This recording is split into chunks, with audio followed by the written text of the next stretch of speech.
I hope you're ready for doves and pigeons in slow motion, because John Woo's at the helm for Mission Impossible 2, and I don't think he's got any intention of changing things up. He also didn't seem to care about the movie's script being garbage, but hey, more bikes, spinning, sunglasses.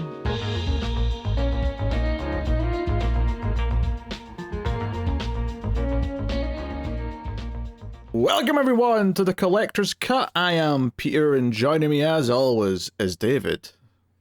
What are you going to do? Spank me? Okay, I think I remember that line. It took me a second. That was when did what that line? get said? I was just saying it. What are you talking about? Okay, yes. Welcome everyone. It's a movie podcast. We are working through Mission Impossible season. It is week 2 of the said season, and therefore it is time for Mission Impossible 2. Now I realise that almost sounds redundant, but when we get to the 4th one and they're not numbered anymore, it will actually be worthwhile saying what week we're on when we do what movie. Yeah. So yeah. Yes. Welcome. We're here for the second round of Mission Impossible, the year 2000 flavor of Mission Impossible. Not Mission Difficult, Mission Impossible. And you can just feel the 2000 oozing from this movie. You absolutely can. I mean, we've got you never hear any of the lyrics in the movie, and you don't know the song as well, so you probably thought some of the other bits were also from the song, but there is a little bit of the Limp Bizkit song near the start of the movie where you hear it come in, and I'm like, oh, I recognize that. But there's also like generic like guitars doing it later, which is not from the song, so it's hard to sort of point it out to people who just don't know the song. But anyway, right. Yes, Mission Impossible 2. We'll start spoiler free, of course, as we always do. We'll give you a warning before we get into the spoilers. If you're enjoying the show on YouTube, please do hit the like button. It helps us out a bunch if you do. And of course, you can get bonus shows and content over at Patreon and support us. But I'll tell you more about that at the end of the episode. Just keep it in mind if you're having a good time. So, Mission Impossible 2 is all about the theft of a super virus and the criminal who wants to auction it off to people. And that's all I need to say, really. We'll get into plot details and spoilers. But we obviously have Tom Cruise back as Ethan Hunt, as our action man in our film, directed by John Woo, who's here for this installment. And yeah, we'll talk about all those things. But I'll just say that because he's famous for some stuff, and like I think it's Hard Boiled. There's these slow motion doves flying away during an action scene. There's a moment in this where it cuts to some pigeons, and I thought, oh John, you're about to do some pigeon stuff, aren't you?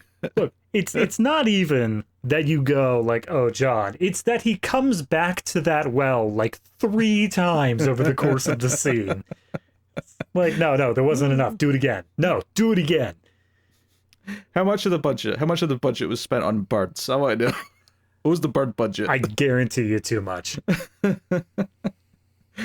Oh dear. So yeah, we'll get into everything. Now, I had seen this before, but frankly, I didn't like it when I saw it back in like 2000 or maybe like 2001 was when I saw it. So I haven't seen it since then. So other than like there was a couple of those moments where a shot like triggered a memory where I was like, oh, like I suddenly remember seeing this shot like 25 years ago. But for the most part, I didn't really remember the plot or anything like that, so it was kind of fresh for me anyway. But for you, this was a first time voyage. Yes. So with that said, it will lead me nicely into my opening question. David, what did you think of Mission Impossible 2? I think this movie had a lot of visual flair, and that's it. That's all. Like I'm going through this, I'm watching this movie, and like I'm impressed with like the visuals that they do occasionally. At a certain point it does wear out its welcome, but I'm keeping engaged with it on that level. But there's a point somewhere around midway through the second act where I realized, oh wait, have they done anything? Has anything actually like interesting happened over the course of this plot? And in thinking about it, no. I don't think like beginning to end there's really a interesting through line that gets me engaged in any of the stakes that this movie puts up. Now, don't get me wrong. They dance around it. They try to give you these stakes, but I think once everything is said and done, it's just kind of visual flair above everything else. And by the time we hit the third act, and it's just non-stop all the time, like action and John Woo sort of flash and awe. I was checking the time literally as the final fight scene was going on, and that's not something you want to be happening in your action movie. So, wasn't a fan, Pete. I don't think it was very good. No, it's pretty shit, if we're being honest. Because, the first movie, we were kind of critical of it. We had things to say, we had complaints to make, and the storyline, the plot being kind of a convoluted mess and all sorts. But we also had shining positives as well. It was like, hey, these effects have really held up. That's not true in this one, by the way. These action scenes or this heist scene is spectacularly constructed and really stands out on its own, or this final scene in the train is so well done from a visual effects standpoint that it's actually really cool to see still that this holds up from 1996. You take all that away, you add any terrible villain who I just, like, anytime he's on screen, I'm just bored, right? You have that. Yeah. And then you revolve the majority of the movie around a romance that Tom Cruise engages in, which kind of becomes a love triangle to an extent. And that being the focus of this, and the audacity they had, that by the end of Act 1, where they're really just setting up what the main story is going to be, because he's basically given the task of going and finding this woman, right? And then that plays out on its own in Act 1, and then it's like, okay, now we're ready to actually set up what the rest of the movie is going to be. When it gets to that point, it has the audacity to think that I'm going to care that Ethan Hunt is conflicted about what's been asked of her, that he cares that much about her already, that this is a romantic tragedy just in the making. And I'm like, no, I don't care how many times they've stared at each other in slow motion movie. I don't feel it. I just do not feel it.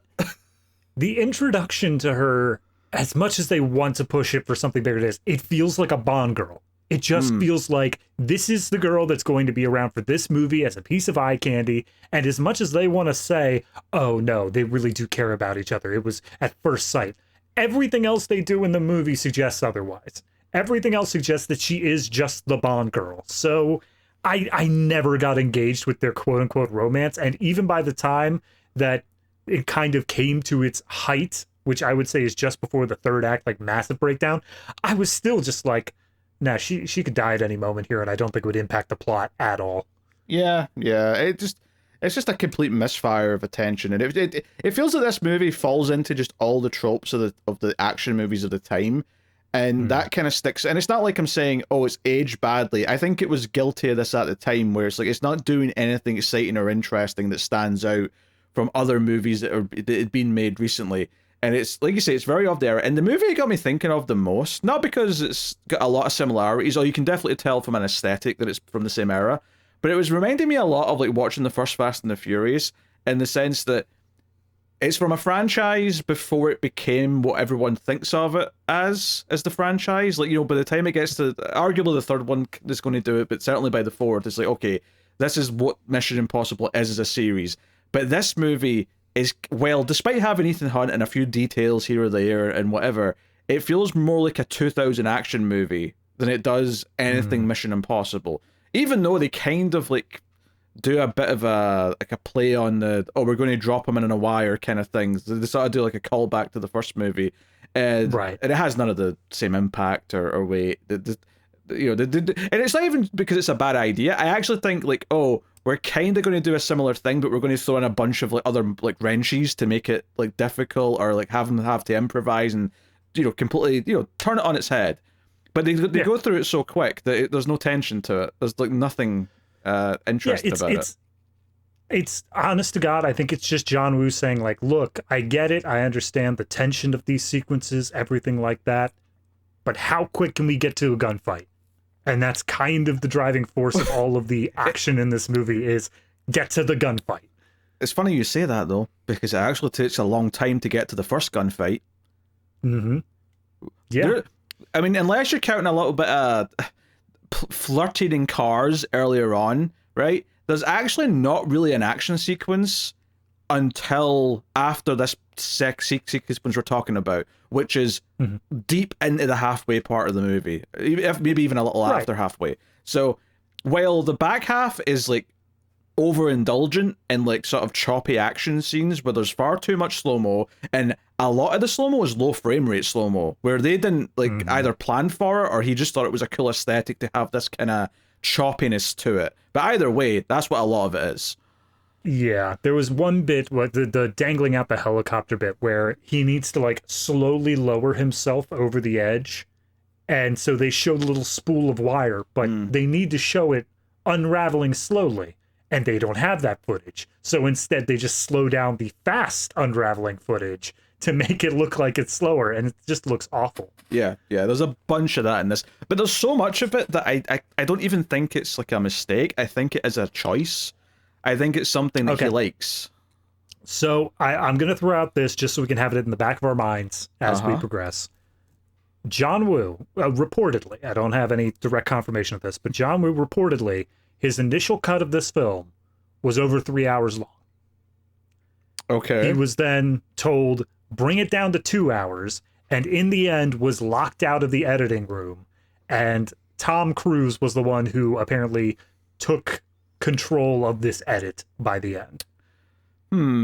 I guess none of that sounds surprising to me because Tom Cruise cares and he wants to have a bit of control, and obviously I think the reason why we even got more Mission Impossible is because he really wanted to do them. Obviously it took a few years to get to the next one, but it's his production company. The Cruise Wagner popped up at the beginning of this as well. Yeah. So if anything, he was probably fighting to do a third one, and he's probably mad that it took 7 years to get the next one done. But like, I think he's the driving force. And to be fair, like after the third one, they were getting more popular and arguably better as well. So it's like, okay, at that point there was a reason commercially to do it. But I feel like after this one, like there wouldn't have been a third one if he didn't really want to like push for it and say, hey, I want to do a third one. Get me that J.J. Abrams. He's a good pick. Let's go get him. He can direct it. So I'm sure he'll never direct a bad third installment of a franchise at any point. Hey, look on the bright side. It's not going to like. I mean, I'm not saying Mission Impossible 3 is bad in any way. I genuinely I don't remember my opinion that well on it, but there's no way it's worse than the other third installment he's done in a franchise. That's fair. That is fair. So if that's the floor, yes, we are definitely going to be above that. Dangling by the wire. Look, I'm confident in saying the Mission Impossible 3 is at least better than 2. I am absolutely 100% confident in saying that. I mean, I having not seen it, I feel confident of saying that too, just because I really didn't enjoy this one. I honestly just didn't like it. Yeah, the floor is pretty low. Also, I mean, I'll tell you this right now. So in this movie, we have Dougray Scott as the villain. He's not good. I'm almost offended that he's Scottish, just on some base level. But in the next movie, the villain is Philip Seymour Hoffman. So, you know, that's a bit of an upgrade right there. Right? I like my Hoffman. That said, though, speaking of big actors, Anthony Hopkins is like got a wasted cameo in this. He's basically just there, and I remember this from the time. Like of all the things that like I remember from the trailer, a couple of things. I remember slow motion on the bike turning around to Amy's gun, and that's obviously still in the movie as well. But the other thing I remember is Anthony Hopkins saying, "Well, that's mission difficult, not Mission Impossible. So this should be a walk in the park then." Like that line was in the trailer. Like that was what they sold this movie on. Yeah. Apparently the writers on this also did a Star Trek movie. I think it was First Contact. I could be wrong. Yeah, I did notice one of the names, Ronald D. Moore, who was a Star Trek writer, went on to do Battlestar Galactica, and he's been doing For All Mankind. He's doing the God of War TV show. He's actually very good. Okay. Yeah, but the trivia I was going to bring up was whatever Star Trek movie they did, that was the first time that they actually ever said Star Trek in one of the movies, like the word Star Trek. Right. So I just like to think that's their thing, where they're like, we're going to drop the title. Mission Impossible is going to be said right in the middle of this, and then we're going to say Star Trek and Star Trek. Yeah, well, technically, like the IMF is the Impossible Mission Force, so is it? Yeah, it kind of is there already in the movie. Fair enough. Yeah, I haven't seen the TV show, but I'm going to assume that they were thrown around. Oh, this is impossible. How are we ever going to pull this off? Like, I'm sure that was like cute title sequence. Yeah. And you got the fuse back in the opening title sequence. We did. It was. I like it, but at the same time, this title sequence was just screaming mid 2000s, early 2000s title sequence to me. Oh yeah, and I just sure. I was immediately like, okay, let's cool it just a little bit, guys, just tiny bit here. Well, yeah, we said in the last one that they used the old style. I don't know if it's the exact logo, but they used like the stamp logo that the TV show had. Here it's kind of more what the logo would just become, which is just kind of like cool letters like on the screen kind of thing. But that stuck out to me. Something you said last time as well. Oh, I bet this face technology's forgotten for the rest of the franchise. And I remembered it showing up in like later ones, and like this movie opens with more face being pulled off. Dude, stuff. Look, no spoilers, but like this is done multiple times over the course of this movie, and by the time it hits like number 4, I'm like, okay, stop with the face thing. We get it. It's here. Hey, please, David. This is from the director of Face Off. Yeah, I know. You'd think he would have gotten it out of his system. You'd think he'd be like, all right, I've done all the face removing I need to do for my career. So yeah, there's that. Yeah, villain sucks. Tandy Newton, who plays the female lead here, and Naya as her character. Like she's a fine actress. Actually, one of the weird little moments I had in this is I was just realizing that I know her mainly from Westworld, and Anthony Hopkins is also in Westworld. They share no scenes in this. They never speak to each other. They barely speak to each other in Westworld, from what I remember either, to be honest. But it was just a little, moment of recognition. Brendan Gleeson is also in here in a fairly small role, and in some really tiny roles. We have Ethan from Lost. So I'll throw that out there. He's one of the henchmen of the bad guys. And then another henchman on the bad guys is Dominic Purcell, who is Heatwave in The Flash and Legends of Tomorrow shows, and he was in Prison Break and stuff. Right, yeah. So Ethan from Lost is apparently Tom Cruise's cousin, I read earlier. Oh, I actually did not know that, but I guess he got him a role. Fair enough. Yeah. Never say nepotism doesn't work. Yeah, and the main henchman for the bad guy is not someone I knew, but I just wanted to mention he's got like a thick South African accent, and it was just like a weird like concoction of like accents being spoken to each other for some of those scenes. Yeah, I couldn't place because this whole movie is set. Last time it was like Prague. That was the general area that they were sticking with. This time is Australia. Yeah, so well, I think I would say the first one's kind of half and half because like half's in Prague and then the second half's in London. That's true. Yeah, and then this one's all Australia. I mean, other than a little bit where he goes to find her because she's in somewhere else, most of it's in Australia. Yeah. I actually laughed at the start because it starts with a shot of the Sydney Opera House and then comes up saying Sydney, Australia. I'm like, thanks, movie. Hey, you don't know how uncultured the audience is going to be. They're going to see Mission Impossible 2. Oh, thank you so much. I would never have got it. Dear. And Ving Rhames is back. He's kind of like the only other character, or the only actor that comes back from the first movie. So Luther is like our one other bit of connective tissue. But this definitely does not have the team like vibe. This absolutely is the Tom Cruise action movie role. And I'm not saying that ever completely goes away, of course, but there's definitely more of a team in later movies. Here, it's very much his story. It's all about his romance with someone that he's quickly fallen in love with. It's not specifically the Tom Cruise movie because it's the Tom Cruise romance triangle movie. Like, that's what we're going for here more so than, but what about the man behind the computer? What's he up to? Yeah, so, I mean, I don't know. But, what else you want to say that's spoiler free? I mean, I don't want to spoil a lot. Like you said, a lot of the action is just kind of forced into the back half. And it's not that first half is, just them elaborating on the plot and like just moving things forward. It really is just this confusing pace of a movie where it feels like the entire plot just stops for very long stretches of time to do things that are completely unrelated to anything. We have, I swear to God, 3 straight minutes of Thandiwe Newton getting off a dock and walking towards a bad guy. And it just, like, it doesn't feel like it's doing anything. We have a character asking whether or not Thandiwe Newton can be trusted. And it doesn't feel like it does anything. All of these things are just here for some sort of intrigue that I don't feel like is ever delivered upon in the final cut that we got. I mean, I can kind of see the second one that you mentioned there kind of playing into something, but it's very loose. Like, I'm not saying it's a good connection or whatever. I guess one thing I'll bring up is the music, because Hans Zimmer does the music here. And I love Hans Zimmer. He's done some of my favorite scores of all time. I think this one is phoned in for numerous reasons. Part of it's just, here's a crappy rock version of the Mission Impossible theme, and then there's one point, I shit you not, where I literally thought he played a bit of the Gladiator score, because the female vocals of the Gladiator score comes in, and I was like, wait, is Maximus dying? What's happening right now?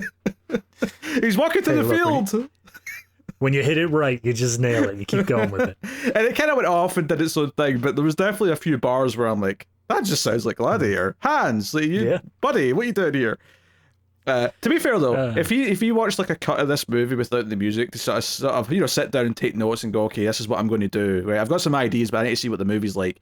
I like the idea that he finished the movie and went, yeah, I'm not putting my egg effort into this. Oh, absolutely.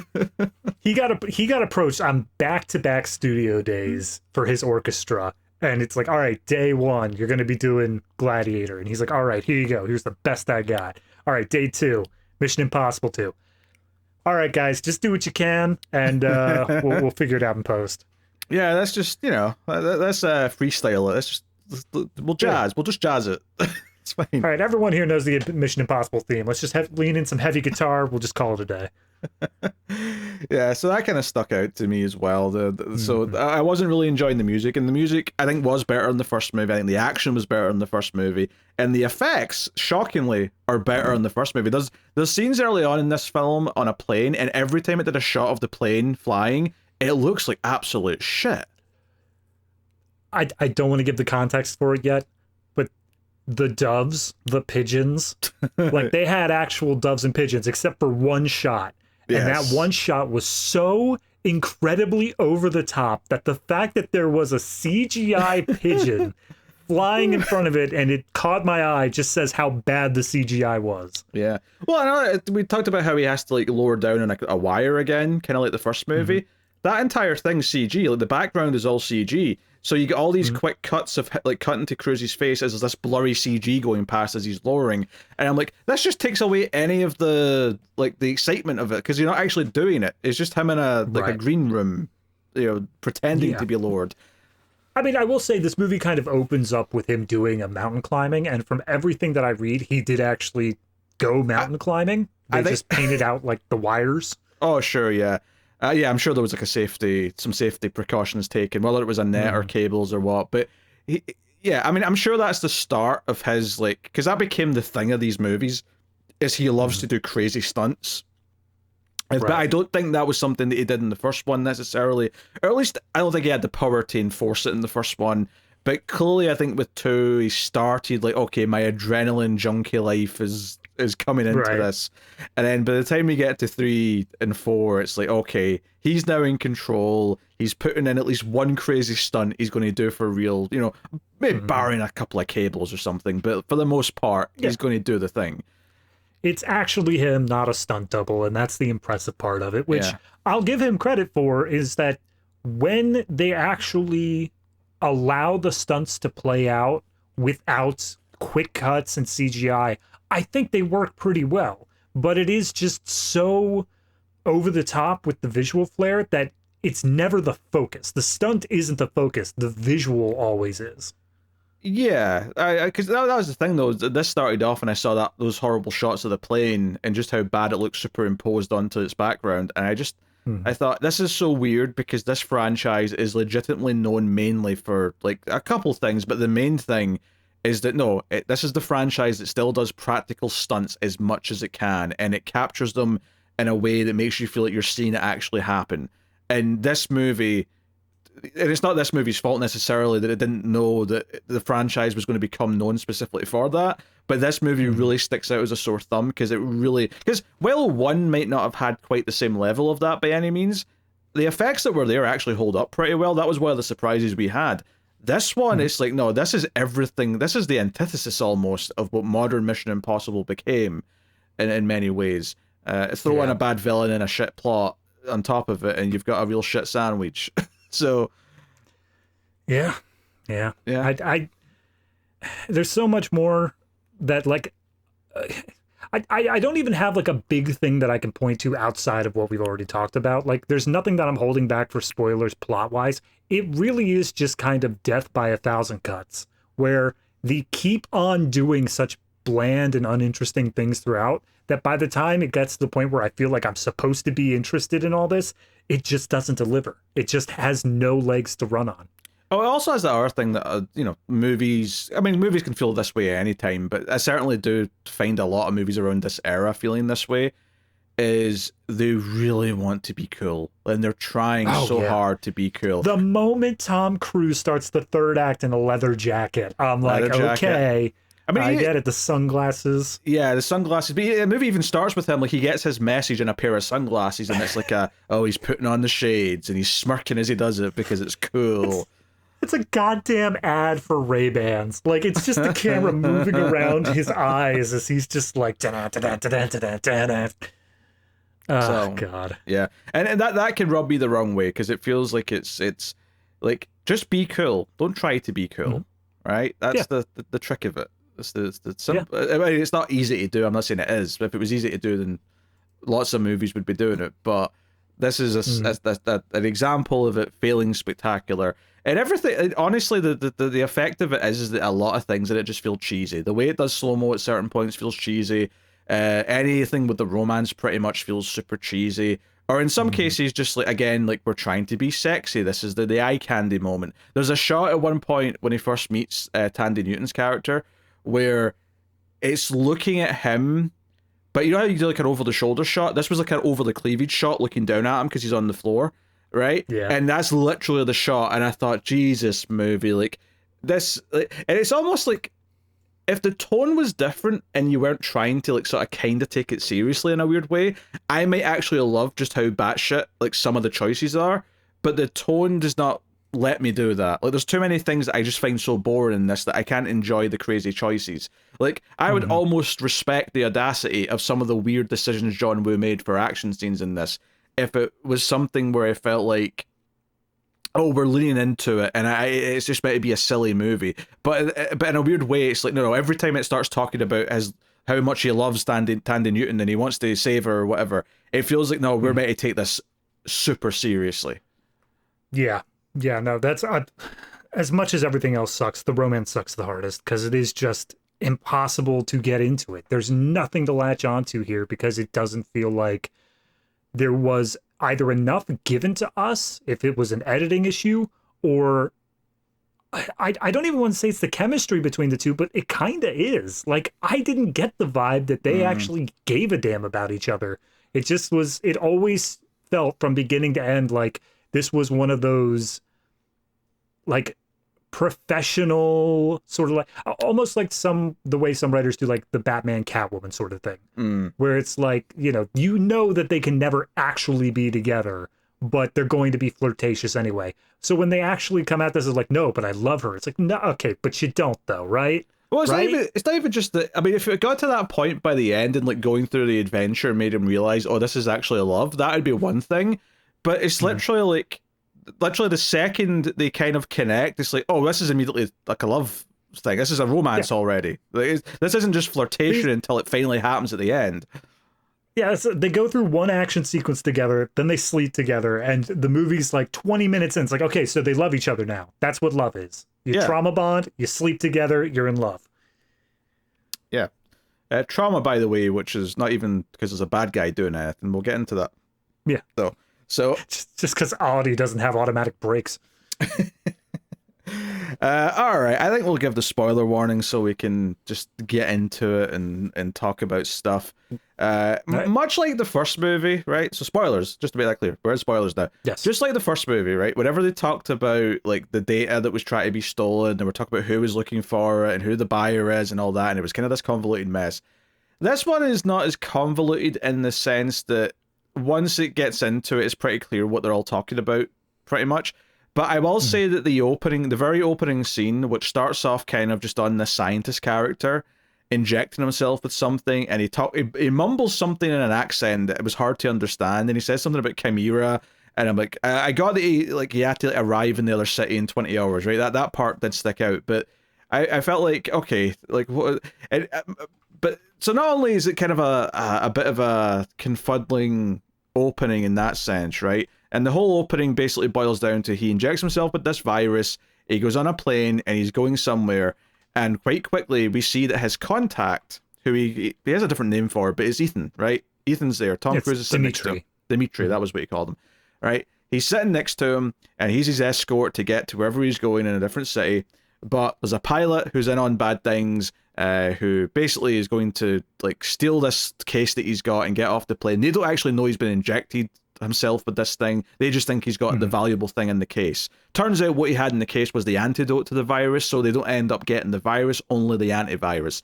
But this isn't actually Ethan, right? We do the whole face thing where he pulls off the thing. He's got a little vocal chip on his neck that made him do Tom Cruise's voice. He takes that off, and this is the villain. The introduction to the villains and pulling off the face, and this is who the guy is, right? And they jump off the plane, and they let the plane crash into a mountain, right? And that's your big opening. The big problem that comes out of this is that once Ethan gets the job saying, hey, right, go find this woman, we need her, right? And we're given no context for why. And the movie spends, like, I don't know, 20 minutes, 25 minutes doing all that, doing the romance. We'll come back and talk about all that. And then he finally goes to Anthony Hopkins, who's given him the mission, and he shows him this video from this scientist who sent this video out saying, hey, I need you to come and get me, do this, blah, blah, blah.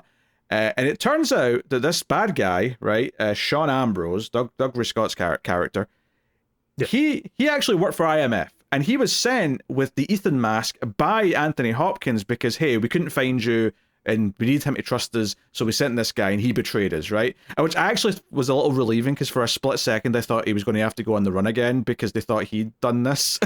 I was a little worried. The moment he pulled off the mask, I'm sitting there like, oh God, everyone's going to think it's him and they're going to have to do this thing where he clears his name again. But luckily they didn't do that. But the problem that came out of all this, though, is Anthony Hopkins just straight up says, yeah, he had something called Chimera to show us. We don't know what it is, though. And we don't know, why the bad guys wanted it. And we also kind of find out that they don't even think that the bad guys know exactly what it is. And I'm like, movie, you have to give me a reason to care about them getting this MacGuffin. And right now, we're in a situation where we don't really have any context for what exactly it is, what the intentions of it might be, or like, give me some slither. I know we saw the guy inject it and we assumed, it's probably going to kill him.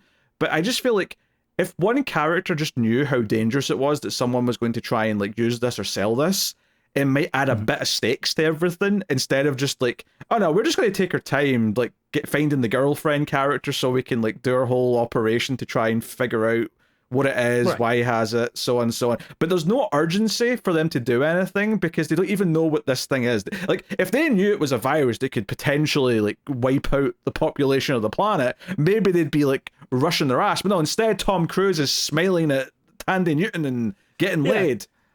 They specifically have that bit 25 minutes in where he's, or sorry, not even 25 minutes, it's right after the mountain climbing when he's getting the message from the glasses, is they say, okay, get together your team or whatever, but you got to have Tandy Newton on the team. You have 48 hours to go and get her, and then we'll give you the mission.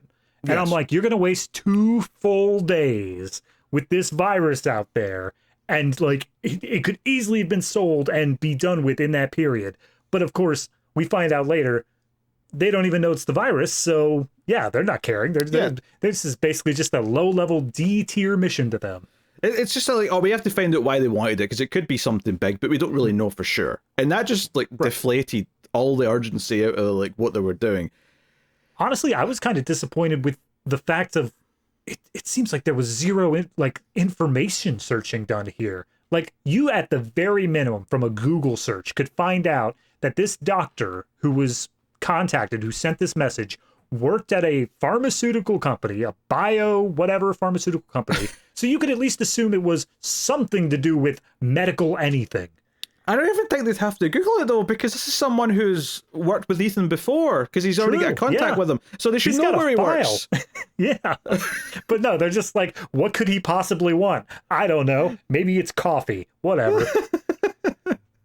Yeah, he's contacted us in a rushed manner saying he needs to be escorted to come meet us and give us something, and it's really important. Well, I don't think he's got a new flavour for an Oreo cookie on him, does he? He's probably got something quite serious, given that he works at a bio lab.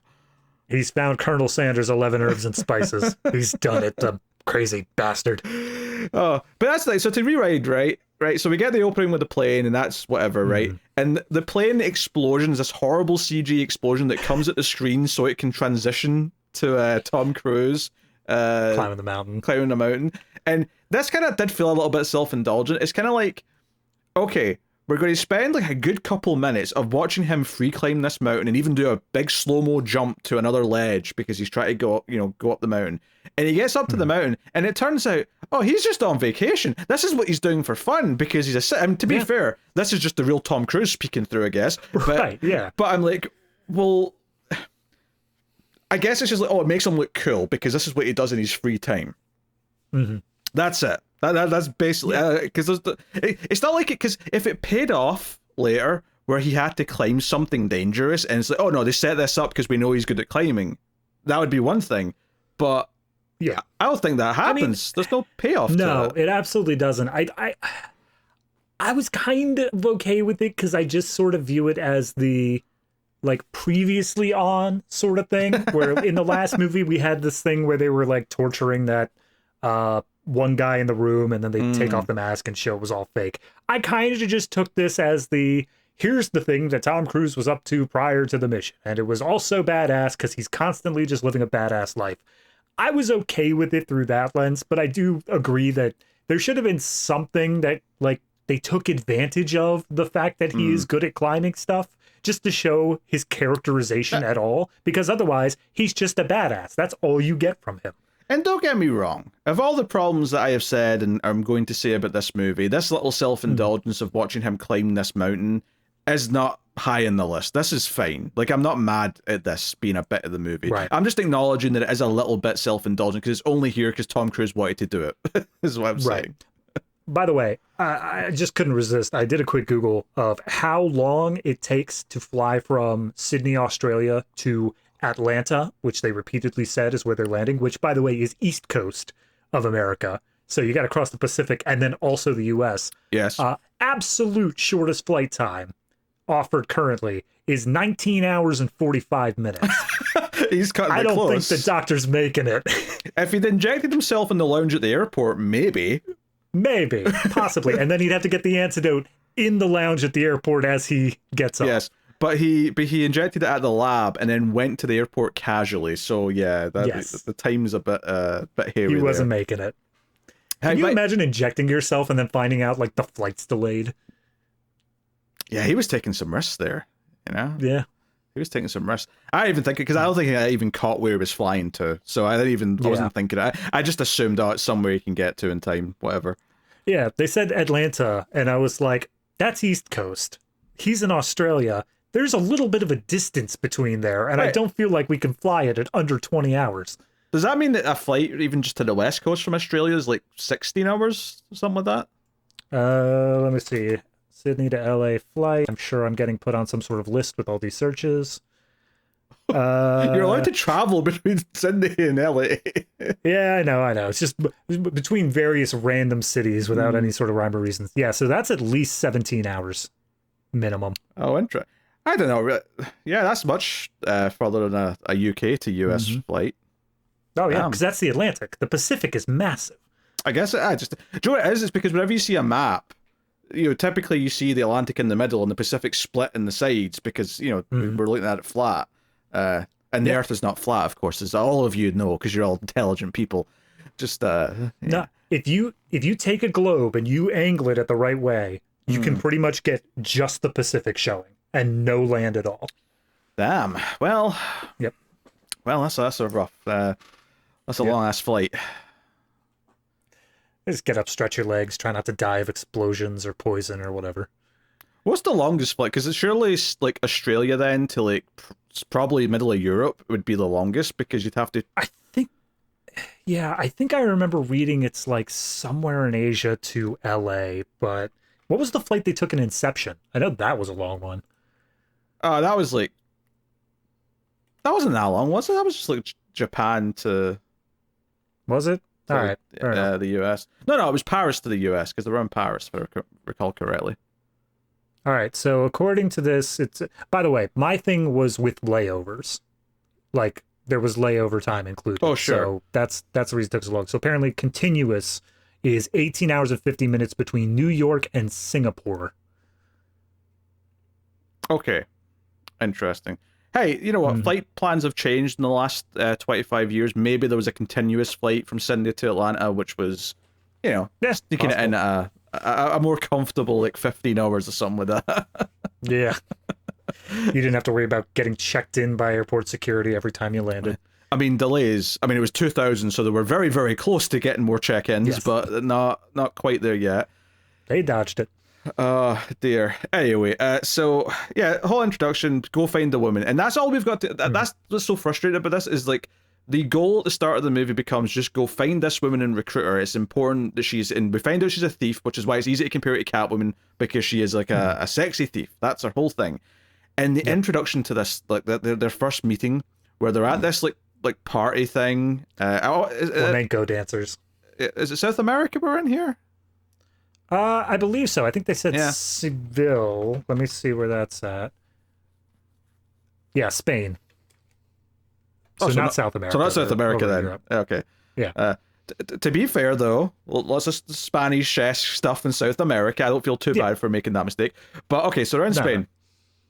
And like they're at this thing and there's these dancers in the middle and Tom Cruise just locks eyes with her and they're both walking and the movie goes into slow motion, the score ramps up, and this was the moment where I'm like, I'm going to hate how this movie's filmed because I hate this scene. Yeah. I hate how they're presenting the first time these two look at each other. It's so cheesy, it's so of this era, and I'm a little disgusted by it, frankly. It's purely score and like the flamenco dancer music is playing here, but I was absolutely expecting there to be like that late 90s, early 2000s pop hit just kind of starts fading in at this point. Yeah, it does that thing as well, where because of the dancers are in the middle, like when, like, you know, one of the dancers moves a certain way, like their skirt kind of flaps up in front of her face, so it's sort of like, you know, obscures her for a second, and it just adds some dynamic things to the. See, it's so over the top. Is the thing, and everything about like every step of their encounter here, from this point to when they have sex, every single part of it is over the top, in one way or another. No, absolutely. I understand written on paper how it can be played off properly, but that's where I kind of go back to, I don't feel the chemistry between these characters. As they're doing this flirtatious thing in the middle here, it constantly feels like both of them are going to betray the other at the earliest possible convenience. And it doesn't feel like there's actually any romance blossoming here. Yeah, and we do the sexual tension thing where he catches her stealing something and just kind of like flirts with her. But when some guards walk past or whatever, like they dive into like this bathtub because the little vault's next to this bathtub. But actually, why is it even there? That's a good question that I'm thinking about out loud. It's the place nobody would ever think to check. Why not? So they're hiding in the bathtub, and like he's on top of her, and like, they're obviously pressed against each other. And she's like, "Do you mind if I'm on top?" And he's like, "Oh, any way you like it." So we get this awkward of them like sort of turning over, and then she's on top, and then when the people leave, she just kind of like sits up and just sort of sits on top of him in a very sexy pose as she like lockpicks this, you know, thing she's breaking into, and he's just like doing some casual small talk. The camera's looking down her cleavage, like just all, and even just the like when she gets this necklace out, she's like, oh, down the cleavage that goes, because that's where female thieves hide all their stolen goods, is down the cleavage. It's like cliche moment after cliche moment. No, you're right. And then like the entire time he's just sitting there just like, oh, you know, I don't think that's going to work. And then the alarm goes off because she shuts the thing too hard. And then it's Ethan's turn to show off.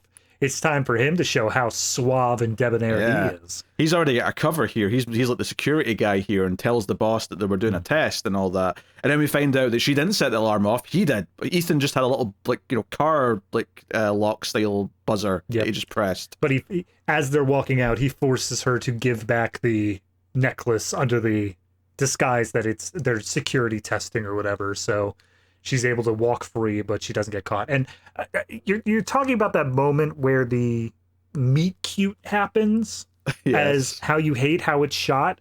I agree, but there's a far more prevalent thing that happens in this scene, which is the zoom in for effect.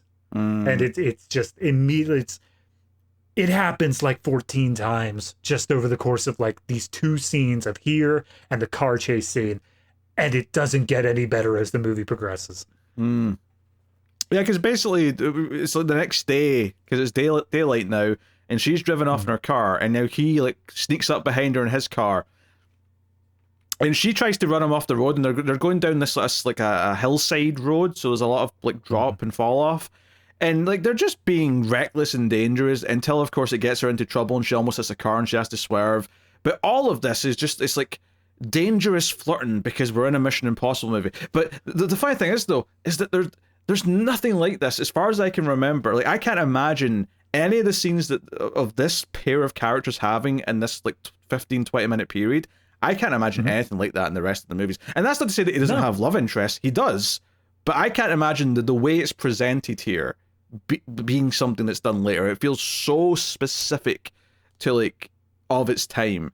There is a point when their cars are spinning out of control. In unison. We go into this, yes, in unison, and locked together. They're next side to each by other. side, and they're both spinning. Yes, and we get cameras from both Tom Cruise and Thandie Newton's perspectives in slow motion of them like looking over at the other, like, oh, and I'm like, this is the worst. This is just so much style over substance. This could have just been a, hey, I tracked you down to your hotel room and we'll have this discussion here. Or, do you know what? I can respect this to a point, because you know what this is? This is them metaphorically having sex, right? They're metaphorically having sex in a car chase. And that would be somewhat acceptable if they didn't just also have sex immediately after as well. Right. Like, if it was just, like, subtext that they're kind of being playful and this is the sex, at least maybe until the end of the movie, when they finally just do it. But no. They just straight up, like, when he saves her, when she's dangling out the car because she almost goes off the side, and he pulls her up, and of course she lands in his lap, they just start kissing. Cut to, they're in bed together in a hotel. We're at that point, and he's, like, gently caressing her face and lips, and she's smelling at him, and like, oh, you're just in love. I didn't remember any of this, and I was just sitting, my mouth was aghast. I fully understand why you don't remember any of this. Like, this is absolutely the most unmemorable thing I could imagine in a Mission Impossible movie. Oh, it's bad. And and he's like, okay, you stay in the hotel. I need to go get the mission. Like, that's basically what it does next. Yeah, no, that's what I loved about the getting the mission thing. So he puts on those sunglasses at the beginning, and they say, your mission, if you choose to accept it, is this thing called Chimera. We have no information for you. Get a team, and then we'll tell you the rest of the mission. And it's like, so he has to accept it on a fancy sounding code name and the fact that there's a hot woman involved. Okay, I guess. Yeah, maybe that's the genius of it. Maybe they dangled Thandie Newton in front of him and he thought, oh, okay, I'm in. I don't care what anything else is going on. I'm just in for this. Yeah. So yeah, Anthony Hopkins is, you know, he's fine. Like, he's kind of just here as the big name to like say a bunch of one-liners. Apparently, it was supposed to be Ian McKellen, but he didn't do it for whatever reason, so they went with Anthony Hopkins instead. And I mean, it's the same sort of vibe I think you would have gotten either way. Just the respectable British gentleman. Yeah, Joe's kind of wild is that this is only 9 years after Silence of the Lambs, and I feel like Anthony Hopkins here looks like he's looked for the last like 25 years, but he looks so much different than he did in Silence of the Lambs. Like, he changed a lot in that 9-year period. Like, it's like he went over a little age hump where he's just like, okay, now you just look like an old man forever. Right. Yeah. And so I mean, I think he still looks a little bit different nowadays. I don't think he's one of those ageless actors. No, at this point. I think he still is growing slightly, but yeah, he looks different. He looks a lot more like his current self here than he does in Silence of the Lambs, I guess is what I'm saying. Like, but to a weird degree, with like, you'd think it'd be more gradual for whatever reason. Anywho, so you know, he gets the mission. They sort of finally like, okay, so this plane went down, and we're not entirely sure what this Chimera thing is, but you know, he works at a lab. Maybe we should start there. But the reason why we got you to get Thandie Newton though, and this is what the movie's hook's supposed to be, is like, hey, Yeah. We didn't want her for her lockpicking or her thief skills. And he's like, what do we want her for? She used to date the bad guy. And we think this is the only way we can get to him, is we can put her in working for us as a double agent as she rekindles with them. So the drama here isn't, oh, we have to save the world from a virus. It's Tom Cruise feels conflicted because he's going to have to send off the new love of his life to go and have sex with her ex, who's the bad guy. Like, that's the drama that is being given to us as the audience in this scene. And he tries to like argue and say, no, that won't work for this reason or that reason. But he can never just say, no, Anthony, I'm buying her. I don't want to go and have sex with him. It'll make me upset. There's a line in the last movie that's coming to mind, which was, oh, go on. When they're hunting down Ethan, because obviously he's on the run, they say, oh, we trained him to be a ghost. We can't just find him. The fact that they specifically made this guy an IMF agent, and it, honest to God, does not matter at all, I think is the most disappointing element of his character. Like, the fact that they didn't even try to do a thing of, like, he knows all of our ins and outs. He knows how we work. So it's going to be nearly impossible to pull one over on. Yeah, if I ignore everything that's in this movie and you just say the premise for Mission Impossible 2 is there's an evil Ethan who has all the same skills, that's the premise, go. That sounds like a fine idea to launch from. Yeah, but they do, absolutely. And they even do that. Like, I thought they were setting up for that, because when they have him wearing Ethan's face in the beginning and then he takes it off, I'm like, okay, they're showing that he is the same as Ethan through a visual metaphor there. But no, he just wants to get his dick wet. That's his character. That's all he does. Yeah, so basically do this thing where he kind of leaves up to her. He goes back to her with all the images of the plane that like was crashed and all the innocent people that died. I mean, you can see them, but like the implication, right? So he shows her all these things, and she's been saying, "Oh, I've got no conscience. You're asking me to do this because I'm a good person. I'm not." But then he kind of admits that, because she gets upset, like, "Oh, like, do you want me to do this? Do you want me to go and be with him? Aren't we in love?" And then he kind of yells, like, because he says, "Will it make you less mad, or if I don't want you to do this?" And she's like, "Yes." And then he screams, "Then be less mad," implying that he does not want to do this. He does feel like conflicted and jealous about it. He doesn't. So, and then she like sort of like walks away. She's about to leave, and we can just see her face change. She's sort of like, "All right, well, it'll look suspicious if I just show up asking to meet him, so we have to lure him into thinking it's his idea." And they just start planning, and it sort of presents this thing where, like, do you know what? You might have made me like this character and give her some depth if she said, "No, I'm going to do this because this asshole killed a plane full of innocent people and he's threatening, who knows what with this virus." Sure, I'll do it for those moral reasons, but I'm not like I'm still pissed that you're even asking me to do it, but I'm going to do it for the right reasons. That might have made her more interesting and as sympathetic as a character, but instead it kind of plays off. She's only doing this because it's been made clear to her in this scene that Ethan's reluctantly asking her to do this, that he hates that he's asking her to do this, and she's accepting of that, and he's like, okay, in that case I'll do it for you, in a weird way. Like, again, it's trying to play off the drama of the romance rather than because of what the stakes actually are. It feels like they're setting up this sort of weird thing of, the only way we'll be together is if I do this, rather than it being, you're the one asking me to do this. And it just doesn't work. It doesn't flow with what the rest of the movie's doing. Also, can I just point out that when he was talking to Anthony Hopkins, and one of Ethan's arguments why they shouldn't do this is he said, "Hey, she's not been trained for this. It's a bad idea." Anthony Hopkins says, "What, to sleep with a man and lie to him? She's a woman. She's had all the training she needs." And I'm like, okay, all right. Whoever wrote that line needs to go to HR. Yeah, Jesus Christ. We're gonna talk about a little bit of modern day training here. Jesus. Yeah, no, it's. Look, there's like a line in my head which I put somewhere around like 2011, 2012, and before that, I'm just like, it's of the time, whatever. But the moment it passes that line somewhere in there, I'm like, all right, they should have known better. That's on them. Yeah. Well, which would be fine if we were trying to set up that that's just a character thing for Anthony Hopkins' character. But Anthony Hopkins' character doesn't have a character. He's there for this. He's there at the end when like the mission's over and gets a bit of a debriefing, and there's like nothing to him. Like he's so underwritten. Yeah, no, it's the tiny little representation of every other character in this movie, where everyone basically just comes down to a one-sentence pitch, and if you try to elaborate on that, there's nothing there. Mm-hmm. Yeah, so she's agreed to do it, and like they show a quick montage of her with like a like her mugshot as if she's been arrested. The implication being that the bad guy is monitoring everything to see who like knows what he's done, and he'll see that she's went to prison, and he'll want to save her. He'll want to swoop in because it'll make him look good because he still wants her back. And it's like, okay, fine. I thought it was really strange though that after that quick shot of her with the mugshot, right, holding the thing up, in front of the lines, it basically just cuts to her on a speedboat on her way to like the bad guy's like like beachfront property in Australia. And I thought, yeah, what?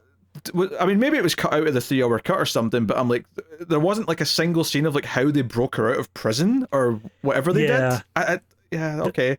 That really feels like it was supposed to be something that was a full sequence of showing the breakout or whatever, but ultimately it just, time-wise, it could just as easily just be, all right, and she got out, don't worry about it, they're spies. Because it's so lacking in action for such a big chunk of the movie. Like, if you want to count like their like flirting car chases action, then fine, it technically is.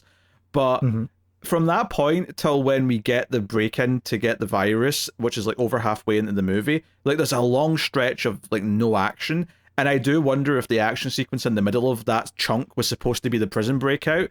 But the reason why it was cut, for one reason or another, was maybe just because, Tom Cruise isn't the one doing it. It's the bad guys that are doing the action here, so cut it. Yeah. I mean, when you're in the editing room, you want to make yourself look good. Yeah, that's not important. And like you implied earlier, the build up to her walking up to the villain at the dock at his house in slow motion, and it keeps cutting away as well. It cuts away to Ethan and Cole like watching like the tracker or whatever, and like saying, they have a satellite that's locked on her at all times, and yet seemingly it fails like half the time. Do you want to know how you're watching a movie from either the 90s or the 2000s? If you cut to a shot of a satellite in space when they say they're using a satellite to do something, then it's in like after 2010. I guarantee you, movies just stopped doing that. We didn't need to cut to a satellite. Yeah, pretty much. Megalopolis, but that's not a good example. No. Yeah, but at least that was coming down. Like that was like the satellites are falling out. That's a plot thing. But it wasn't the tracking. The tracking's the key. Yes. So okay, she's with the bad guy and she's like, "Oh, I'm very grateful," and she's putting on the act and all that. And he takes her in and immediately is like, "Take off your clothes." And she's like, don't want me to try this sexy dress you bought me? He's like, no, later. And it's the implication is that he just immediately had sex with her, like as soon as she got in. Right. And Ethan has to walk out the room from the surveillance and just like go and be moody by himself. I fully, because they're in the Australian outback, or at least it looks like that. They're in very sandy. I fully expected him to walk out of that shack they're in, fall to his knees, and look up at the sky mournfully. That's the kind of tone we're getting at here. Hey, if they had done him screaming at the sky on his knees in slow motion, and in the background you just see a kangaroo hopping in slow-mo, I would have given the movie like 2 full extra points in my score at the end. Oh no, that would if you didn't use that in the little like opening montage that you do for these episodes, I would have rioted. That is absolutely the shot of the movie if it existed. Unfortunately. I mean, imagine being in Australia for the entire movie and not showing a single kangaroo. Like, what are we doing here? Well, they did. All right, so they did. Oh, when did they show a kangaroo? When Luther and the Australian guy, who I'm sure has a name, Baird, I think it is, when they're flying in on the helicopter meet up with Ethan, there's a little, I don't know what a group of kangaroos is called. A horde, whatever, of kangaroos just jumping their way in front of the helicopter. That's it. That's the only shot. I must have just glanced away for something for a second. I did not catch that, but fair enough. They showed a kangaroo. I take that back. I rescind that complaint. Don't worry, I've got 50 more. Don't worry. The kangaroo budget was eclipsed by the pigeon/dove budget. Yes, they started with pigeons, then went to doves because it feels classy to move. That's going up the bird food chain, if you will. Yes. So, all right, the next scene in this movie is basically, all right, let's use some basic first grade logicking out here. And it's just Ethan talking with Luther saying he was a molecular biologist. I bet it was a germ. It's called chimera, and the other thing is probably the cure. So we just got to go get the virus and the cure. And Luther's like, is it seriously that simple? And he's like, yep. And then we never get into it again. Yeah, although I don't know if they have that conversation immediately or if that happened, or at least they don't do anything about it till later, because we get two prominent things before that is done. One is the scene where the South African guy kind of says, hey, are you sure you can trust that woman that just came back? Yeah. And he gets upset and like cuts the tip of his pinky off with the cigar cutter and is like, don't you dare. Like, I don't even care if she's going to betray me. If she has been sent by MF to like try and like, you know, get, you know, to put me out in the open and like arrest me, then at least I'm going to, you know, have a bit of fun first. He says it more crudely than that. I'm trying to remember the phrase he used. Like, he said something about I'll have a free ride or two. That was what he said. Yeah. The other guy says something about like, hey, are you sure you can trust her? When she broke it off, it's not like she was exactly gagging for it. Yes. And then he's when he finally ends the scene, he's like, oh yes, and I'll do it because I am gagging for it. And I'm like, that sounds gross. Yeah. I have a problem with this in general though, just from a conceptual point of view, that you have his henchmen basically just figure it out and he's 100% right in this scene. Like, he's just right. Like, he's absolutely right. And I don't think it adds to the tension. If anything, it just makes me more frustrated that the main bad guy is, like, unsuspecting for a bit. I mean, it's not for very long. Don't get me wrong. When she does something very soon, he kind of very immediately notices that she's done it. But it just kind of felt weird to me to have someone just say, hey, this is what's probably happening with her. And he's right. I don't know. Yeah, it deflated me. I don't know what else to say about it. I think I would have been more okay with it because I agree. I think that it is strange that someone points it out and then we have the character basically, because either what they needed to do was have the bad guy not care all the way up to the end or have him agree here. The fact that they had him do this revelation just like 2 scenes later completely ruins this scene of any sort of setup it could have done. But on top of that, I think what is missing is that when he accuses Thandie Newton of being like a spy or not here because she's grateful or whatever, he upsets the main bad guy to the point where he uses a cigar, like I don't know the exact terminology for it, but a cutter. Yeah.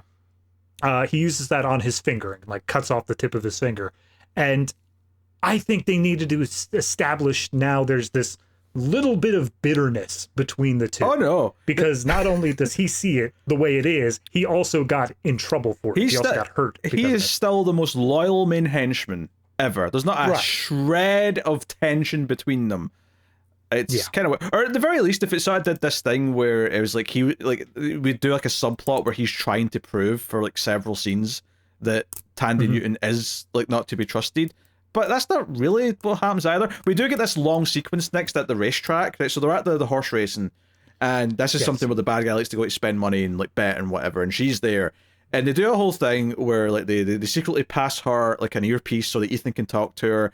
And the whole idea is that she has to steal this envelope that's in his pocket because he's just been seeing Brendan Gleeson, who owns the pharmaceutical company, the lab that everything came from. And we don't really know what they were talking about or whatever, but hey, he's got like an SD card, or I think it's just a memory card for a camera, but I'm going to call it an SD card because that's basically what it is. I think it's like an old school SD card. It's like really huge. old, yeah. But, you know, it's like, hey, you need to pickpocket it and then have a reason to go away so that you can slip it to me and we can get all this data off it and then we'll slip it back and then blah, blah, blah, blah, right? So we get this whole thing where she does the little pickpocket and like the main bad guy's like flirting with her. They're all kind of happy.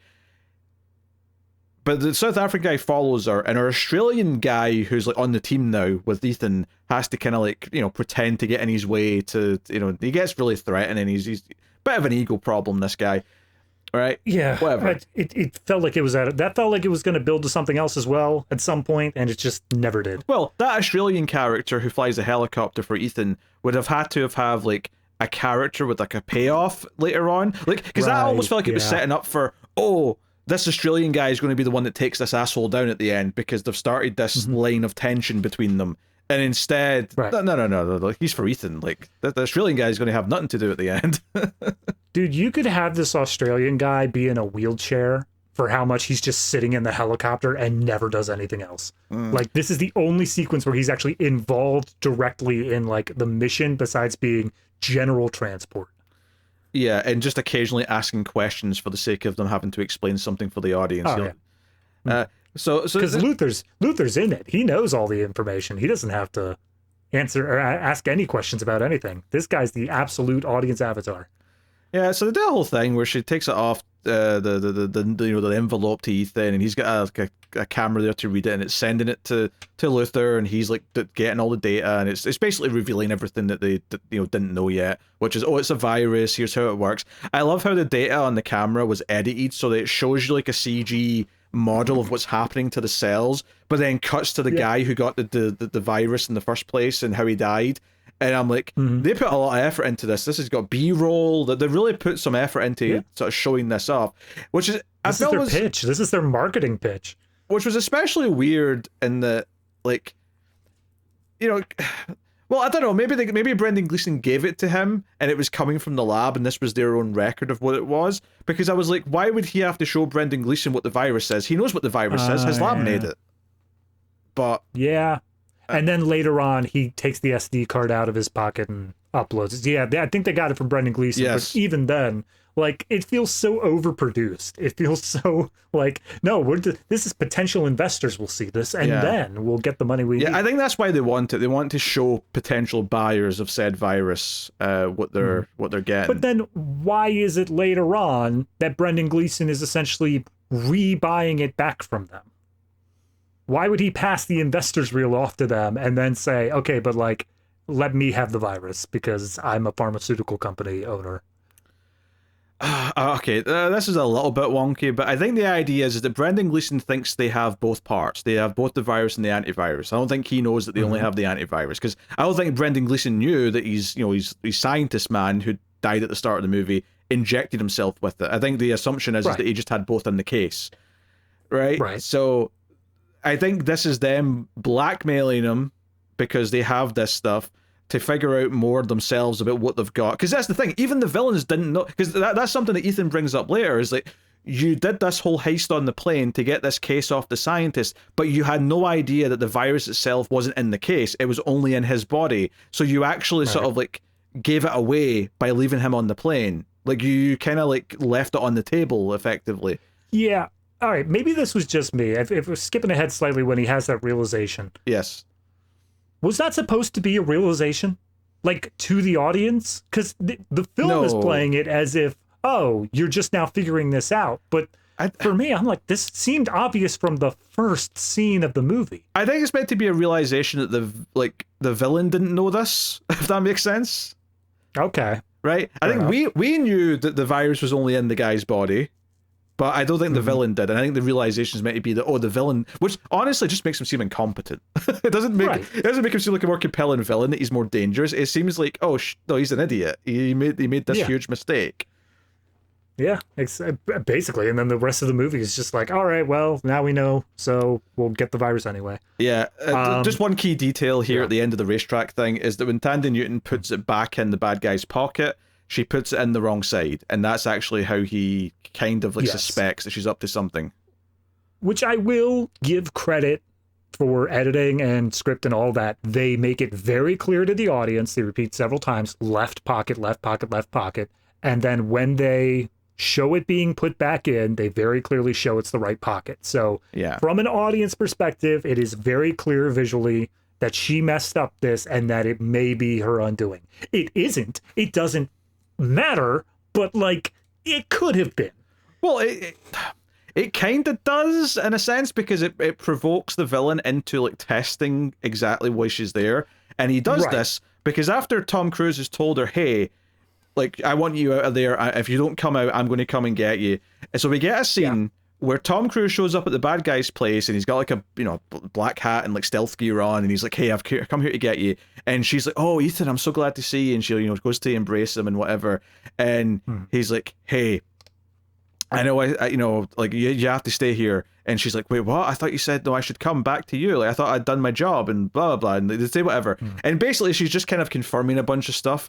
And at the end of the scene, when she goes back inside reluctantly, mad that she has to stay undercover, quote unquote, the face comes off, and it's the bad guy, and he looks like emotionally pissed, like he's been betrayed. He's like, oh, I love her, and she loves Ethan. Now I'm mad, like, you know, because she goes to kiss him when she thinks it's Ethan. Like, she goes for a genuine kiss, and he's like, oh, I'm gonna get him. I'm gonna get that Ethan Hunt. How dare he?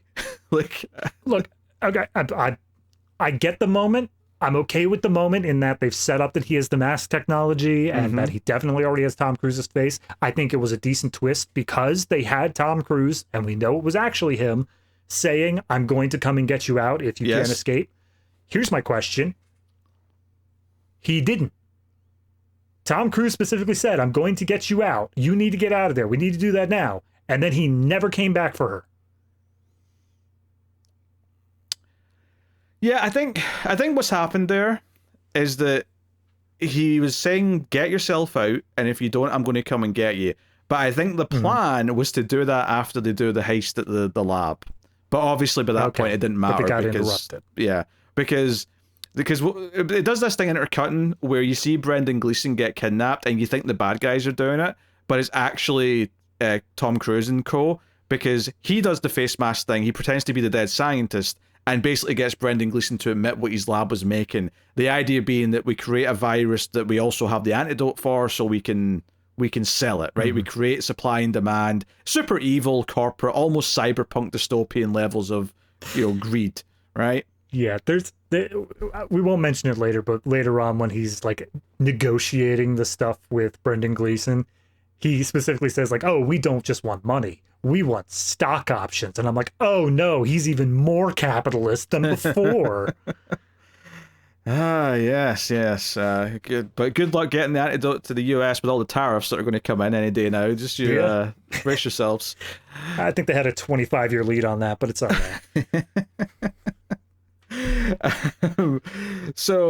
right. So it's like, okay, right, so they confirm this from the lab, and they have the realization, hey, the bad guy doesn't have the virus, he only has the antidote. So because of that, we just have to go to the lab first and destroy all the virus, and therefore they have nothing. All they have is an antidote to something that doesn't exist. So that becomes the plan, and they do the whole setup for it, which does include a moment where they say, hey, there's like a ventilator at the top of this big shaft that opens, and like Tom Cruise like sort of eyes it up, and immediately Ving Rhames is like, no, we're not doing that, and then they do exactly that. Yeah. Like it's a weird little pivot. It feels like they're hinting at it, but they don't want to say like it's the same exact stunt, and so they're just kind of dancing around that a little bit. It's funny because it felt like they were actively trying to like follow the structure of the first one, in the sense that we're going to have the middle have this set piece sort of heist scene where he has to get in and get to an item. But the problem is that one, it looks much worse because, like I said, when he like dives off the helicopter on the cable to go into this vent, and they have to time it so that he's like, it looks like it's closed as he's jumping, but it opens at the last second.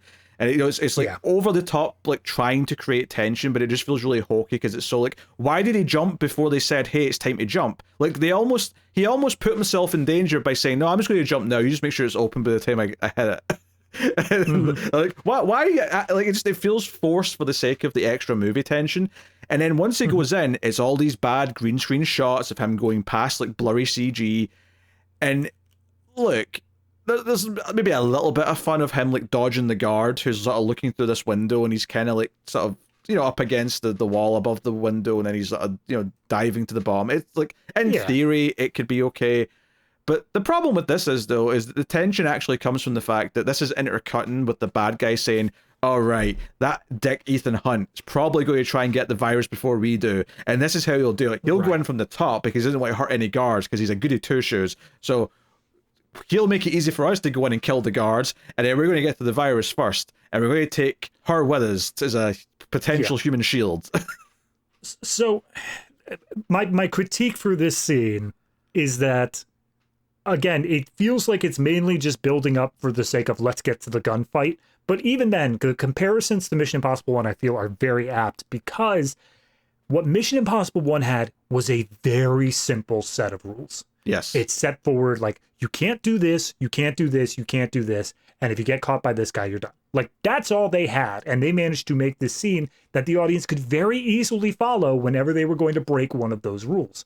This one, okay, I haven't got the access code yet, so you can't go yet. But then, like, I get in, and you got 45 seconds from then until the vents close. And then after that, you got 7 minutes where we're unable to talk to you because the generators will be on. And at the same time, the other guy is doing a completely separate plan. And if the yellow dot meets the red dot on the screen, then we're out of time. But we'll never show that screen again, even after we bring up that visual metaphor. And it just feels like there's so much happening that it's just loses itself, and it's just to get to the gun. And it's telling us these things as it's happening. So there's no like sense of like understanding the scene and the tension, and everything's so quick as well. So even when it does say, hey, there's going to be this problem where you have to get the cable back out in 40 seconds.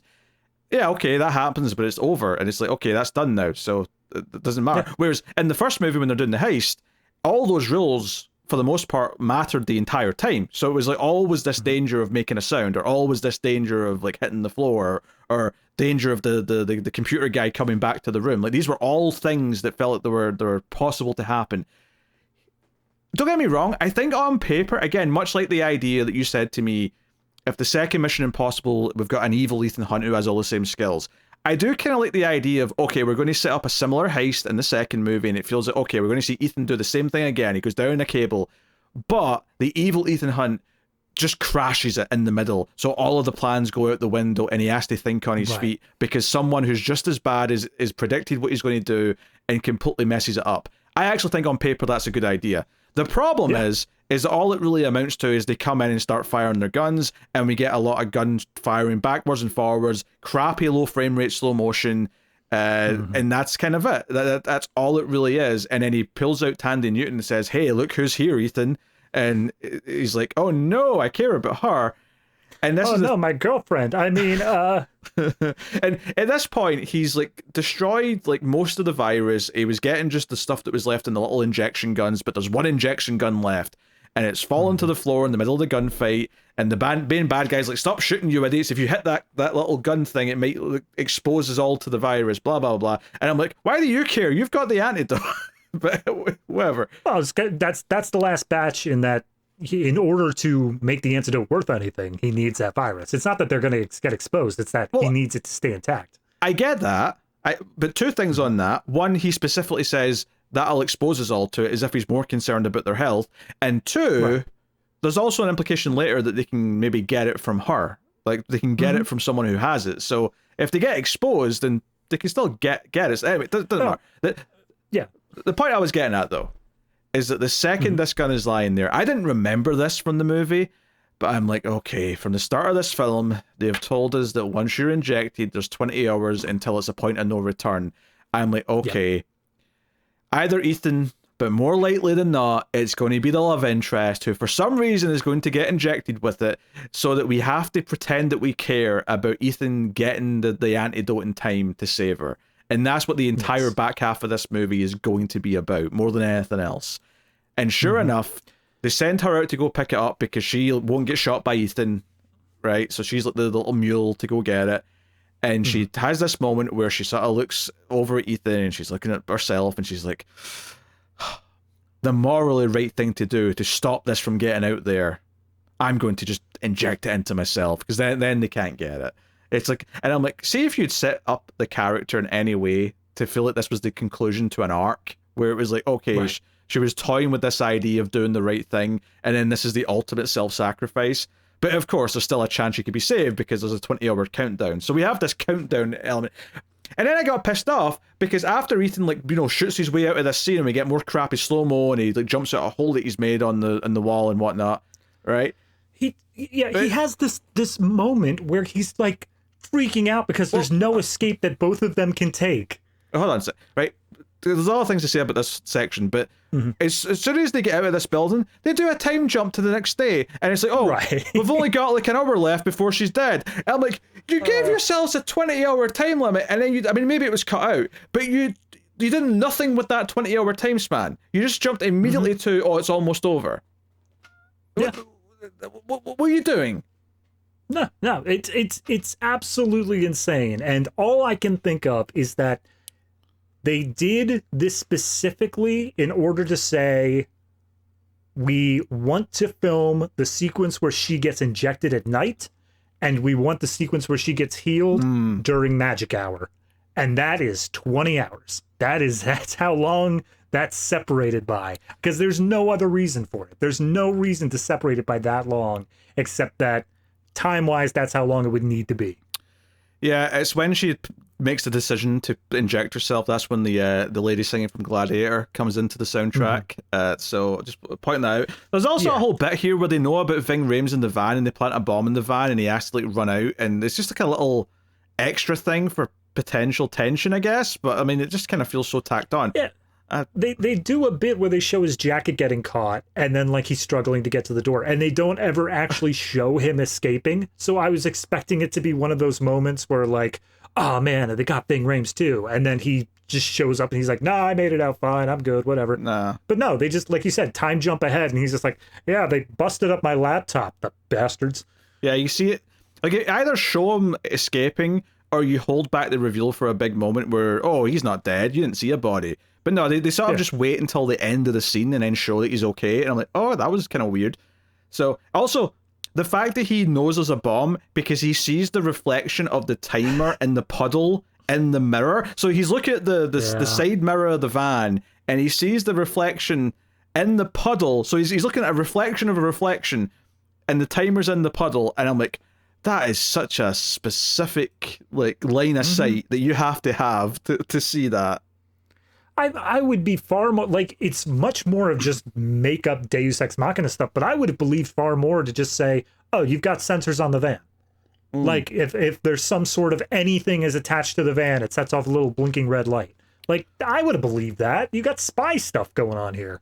Or at the very least, just have him hear, like, someone running away, and have his spy, like, you know, senses tingle and make him, like, go out and check, because he knows he's maybe been compromised.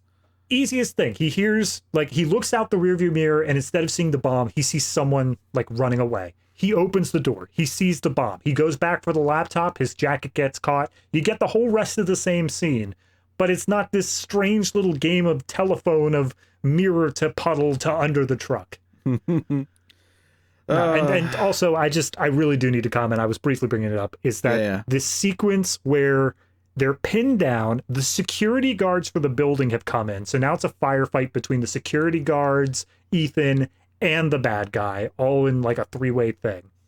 Well, to be fair, I don't think Ethan's shooting at the security guards, though, to be fair, but I don't think so, but they're at least shooting at him. But he's pinned down, and he's like, oh god, I can't find any way out of this. And Danny Newton's basically like, leave me, like, let this virus die with me, like, I'll die here and then everything will be fine. And he's like, no, that's not an option. And so he blows a hole in the wall and jumps out of it. And all I can think is, why didn't you take her with? And there's nothing to stop you. He also says, stay alive, you've got 20 hours, I'll get to you, so he makes that promise. But, like, I mean, I guess the one thing, maybe, is that he does have to sort of jump and, like, double gun, like, to get to, like, the other part of the room where he's made the hole. So I guess that's the part it'd be difficult to take her with, but I guess it didn't feel like the movie set up at all any reason why he couldn't just parachute out with her. That felt like that was a totally valid option that they didn't even bother explaining. The movie's been bad up until this section, right? It's been very bad even. It's definitely been worse than the first one, right? Negatives to negatives, this is worse. But it's when you get to this section with the heist and then this shootout, which is just actually just a bad shootout. It's not a fun action sequence. It's not interesting. It's just not good.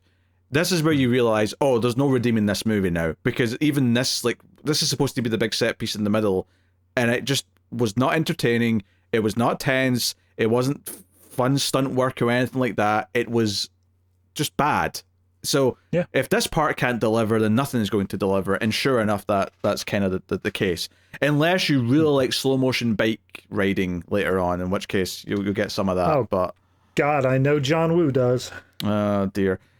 So yeah, I mean the last chunk of the movie is like basically the bad guys having a negotiation with Brendan Gleeson's character at this random location, some bunker or something. I don't know where it is. Yeah, it's the military, but like this dude's a CEO. Why are we at a military bunker in the middle of nowhere?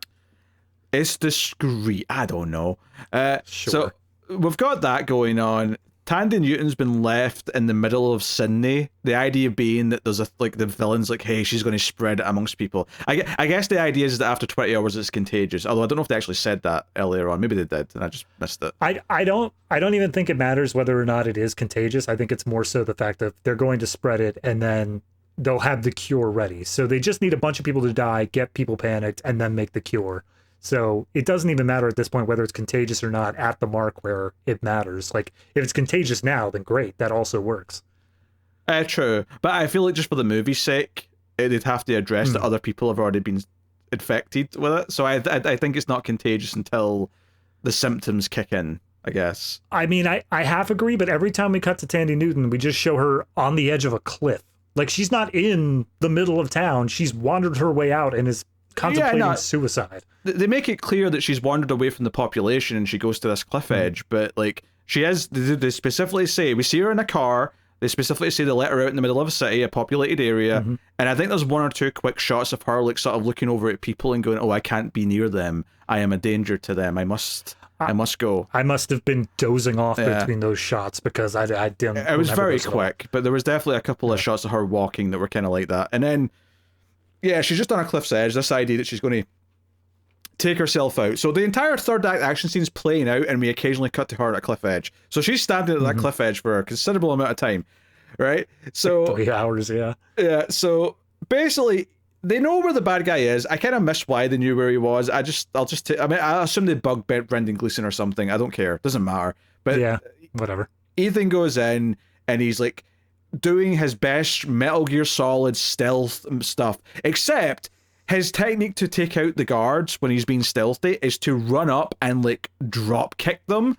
I think later on in the one-on-one fight with the South African guy, he does a slow motion drop kick, but he like has ways to just run up and rush them and kick them as quickly as possible.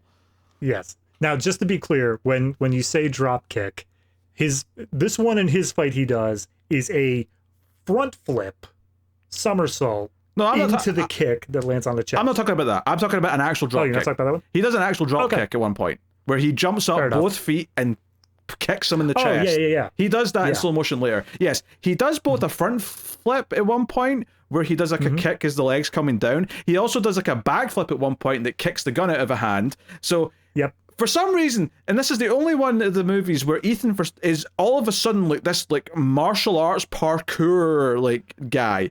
Yeah. Like, don't get me wrong. That feels like John Woo to me. Yeah. He's obviously very athletic and others. Well, you say that, but I don't think any of the other John Woo movies I've seen have his characters be like this.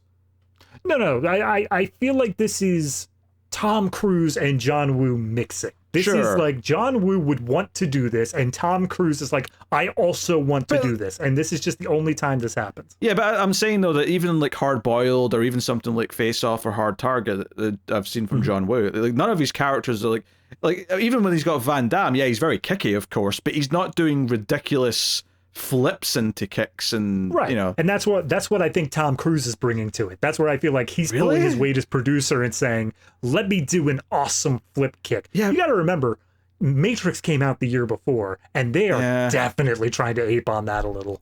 Well, yeah, the sunglasses and the leather jacket are absolutely doing that, but it's not like I don't remember him doing anything like this in the rest of the films. He definitely didn't do anything like this in the first one, so well, I mean, I don't know about that, but that's why I attribute it to John Woo, because it's just this one time. I think it's more just it's the year 2000. I think this is just a time thing more than anything. But yeah, he's going about taking out guards, and then eventually, like, you know, he throws like a pipe bomb at the door where the bad guys are having their meeting, and he Pigeons and doves. There's pigeons and doves in between. Yeah. Yes, and then he has a one-on-one fight with the South African guy. He does a bit of stealth stuff first, where he's hiding from him, and like a dove flies out of the hallway that he's in, and Tom Cruise. It's so stupid. Oh God. The Tom Cruise swings down and kicks him, and we get a fight one-on-one. Which notably, at the end of the fight, we don't see the outcome. Right? Yes. And the reason for that is because we're going to do a little fun twisteroo here, where the henchman says over the walkie-talkie, "Hey boss, I got him. I got Ethan Hunt." And they come in, to the room. He's dragging Tom Cruise on the ground, and of course, I'll just say it right now. I knew instantly. Okay, Tom Cruise is wearing the face mask because suspiciously, the Tom Cruise on the floor can't open his mouth, and he's not saying. He's just mumbling. He's like, The henchman says like, "Oh, I think I broke his jaw. That's the whole reason why that is." And Dougray Scott's like, "Oh yeah, you're my favorite henchman. Yeah, sorry about that, Pinky." He doesn't say that, but I think he's thinking that, right? Sorry about that, Pinky, because you're actually like a good boy. But so he dissed my girl, so I'm still a little pissed. Yeah, so he takes out his gun and he shoots Tom Cruise in the leg and in the head, I think, and it's a whole thing. But then when he's looking down at the dead body, because he's sort of slumped over at this point, he notices the bandage on the finger, and then he turns round, and the antidote and the virus that were on the table are gone. And he just sort of goes, "No!" He gets really upset, and everyone just starts chasing Tom Cruise, who's already he rips off the face as he's running and goes to the helicopter, but he doesn't quite make it. And because he's like, "Hey, you have to go get her. You've got the tracker on her. Go get her at the cliff. I'll then bring her to me so I can give her the antidote. She's not got a lot of time left." Although they notably don't tell us how much time is left, though. They don't give us that. They just sort of say vaguely, she doesn't have much time left. As this entire sequence is starting, Ving Rhames is like, "How long do we got?" And like Tom Cruise looks at his watch and then just goes, "Not long." And I'm like, that's very sneaky of you, movie. You're just gonna leave that super vague for the rest of the time, huh? Oh, bloody hell. Even if you're not really sure how it'll feel once you've edited it, you know what? Do a few takes. Do a take where he says 20 minutes, do a take where he says 10 minutes, even 30 minutes. Have options so that when you've edited it and you say, okay, what feels right for how long not how long it actually is, but how long does it feel in the edit once you watch it. Right. And just pick the one that corresponds the best and it'll feel okay. But no, they just say, not long. Yeah. Look, one other thing that we haven't really mentioned here is they do a lot of ADR in this. They do a lot of shots where you do not see the character's mouth, but they are speaking regardless. And it's not horrible. It's not like it is a constant thing just trying to correct the plot. It's used sparingly, but it's noticeable. And that would have been the perfect time for it. You have the character say, "How long do we got?" Cut to shot of anybody's arm with the watch on it and just say 20 minutes, 30 minutes, whatever. You can add that in post, no problem. But instead, they decide to keep up this facade of sooner than you think. Yeah, and if Tom Cruise is literally in the edit suite, like doing the final edit, he can just, he's already there. Just go in the booth. Say the line, Tom, you're there. You can do it right now. Can I say 26 minutes, 45 seconds? Because that's exactly how long the scene is. It felt it. I don't know if it actually was, but... No, it's pretty close. So we get, he grabs a motorbike from one of the bad guys after they attack him on bikes. The main bad guy... these motorcycle guys show up, I'm like, wow, I wonder if Tom Cruise is going to take one of these motorcycles. The main bad guy also grabs a bike and chases him down because he wants to go after him. But yeah, we get this motorbike chase where, Tom Cruise is doing skids, he's doing like spins, the slow motion like aiming as he sort of turns on the bike as it's like tilted up on one wheel. And some of this is intentional slow-mo where it's like clearly, it's in the proper high frame rate so it looks smooth. And then some of it's like clearly not intentional and it's kind of mixes, here or there. I don't really have a lot to say about like the contents of the chase other than just saying there's a lot of like, we're trying to be cool as the wind's in his hair and the slow-mo's like, he's got the leather jacket blowing in the breeze and all that. And the other thing is that every single car explodes.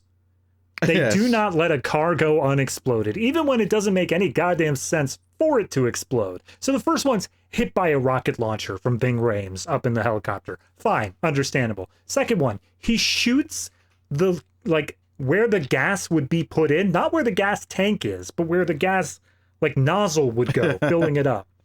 And then it blows up. And then there's one where he baits a car into hitting a whole bunch of other cars. Somehow that translates to flipping up off its back wheel forward, and then it explodes. And it's just like nothing stops a car from exploding at all here. Honestly, that you've said that shooting at the gas tank thing for the explosion. There's a few times in this movie where he shoots something to make it blow up, and they are explosives, but like one's a pipe bomb, which I guess that would probably go boom if you shot at it. But one's possibly, also like a C4 bomb, I think, at one point where he shoots that, and I'm like, I don't think that would blow up with Yeah, probably not, because I think that does need like an electric charge. But yeah. I don't know. At that point I was just like, whatever. Yeah. Every car's gonna explode because they just have to. It's just like video game logic at that point, where anything that you think would explode will explode if you hit it with a bullet. Yeah, except strangely enough, they specifically show one time where Tom Cruise's bike, its gas line is hit, and it doesn't explode. It explodes much later on, but from a completely different circumstance. Yeah, basically him and the bad guy like collide as his bike explodes and they go flying onto a beach, and then they have their final fight on a beach. And this action scene goes on for a while, and it is utterly just stupid and boring because it's just lots of slow motion of Tom Cruise doing very un-Tom Cruise things. There's a drop kick, there's spin kicks, there's all sorts of things, and it's a lot of like that low frame rate slow-mo as they're looking angry at each other, the villain's trying to hit him or whatever. It's just really, really poor. It's like the exact opposite, and the fact that he's been such a crappy villain the entire movie doesn't help, of course, but it's not even like the choreography here is even good on its own. It's just a bad scene.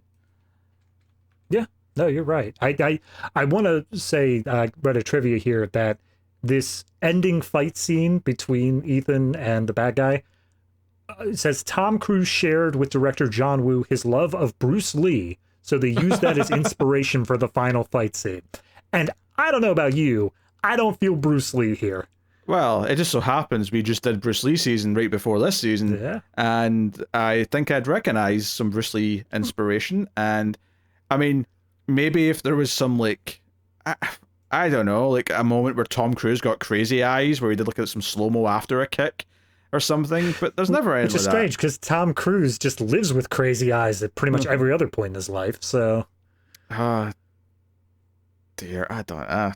Anyway, so who cares about the fight? He basically kicks him in the face, and it seems like he's beat him, but of course there's a moment where the bad guy gets a gun, and it's like, 'cause he's walking over to Tandy Newton, the helicopter's like landed with her on it.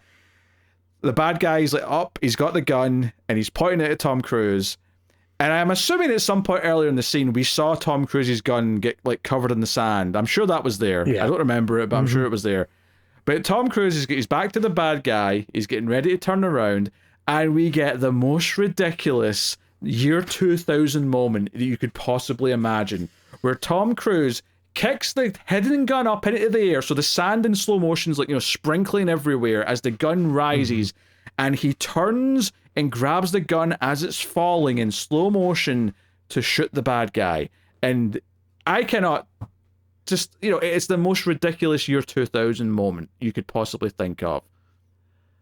I will only critique that the doves were not in this scene as well. Yeah, they felt like they were building to it. They were all back at the military base, so like all of our dove scenes were done. But I feel like this definitely strikes me as the sort of moment where I'm like, okay, like they want to do more of this type of stuff. Maybe it's directly inspired by The Matrix. It kind of depends when it was shot and when they were like making decisions. But it definitely feels of that era where, but unlike Matrix, where it actually did really cool and interesting things with how it presented stuff, this just feels like, okay, how can we make this feel like badass and cool? And that goes back to what I was saying earlier, is always trying to be cool. And I think if that's your goal, I think you're going to miss, like, make me care about what's going on. You can do, like, good action scenes are inherently cool. That's the thing about action, is if you do a good action scene that's well choreographed and well paced and you understand the stakes and the geography and you feel like there's a clear goal, and you understand what the pitfalls are and what the challenges are, it will be inherently cool when we see the character succeed and pull it off. It will work. Yeah. And it will be cool at the end because of it. But when you're just saying, what will look cool, we'll do that, it just comes off More as kind doves. of try hard. More doves. It's just try hard. That's all I no. can... No, you're right. I think also my little criticism here is that if there's one recurring thing that keeps showing up here, even in this final sequence, it's this idea that if we are going with the idea that Ambrose, the bad guy, is an evil Ethan, the one thing they keep bringing up is that he's gun happy. He's trigger happy. He always kills on his missions. Whereas Ethan, they repeatedly say, will go out of his way to try to avoid a body count. Yeah. He will do everything he can to make sure that people don't die. So in that final sequence, as the bad guy's aiming the gun at him and says, you should have killed me, Ethan, the obvious turn here is he does something where he doesn't directly kill Ambrose. He doesn't directly do it. Maybe it's like a Batman sort of thing of, I don't have to save you either sort of thing. But like, there should be a thing where they allow Ethan to escape this without directly claiming the kill. But instead, they just, as you said, make it cool. They make it a badass gunshot thing. And it feels like it like, what's the point of him saying, you should have killed me, if he's going to turn around and just kill him anyway?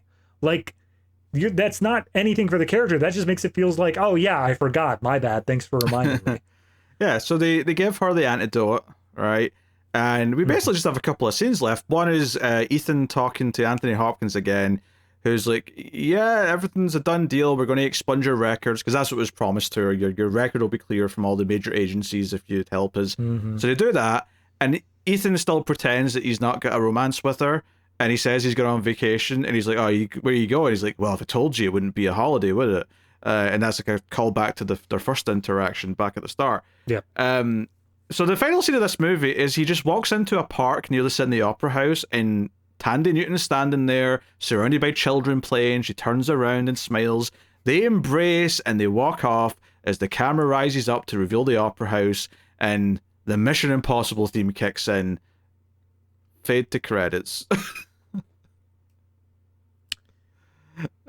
And Joe's so funny. Joe's so funny about this. Yeah.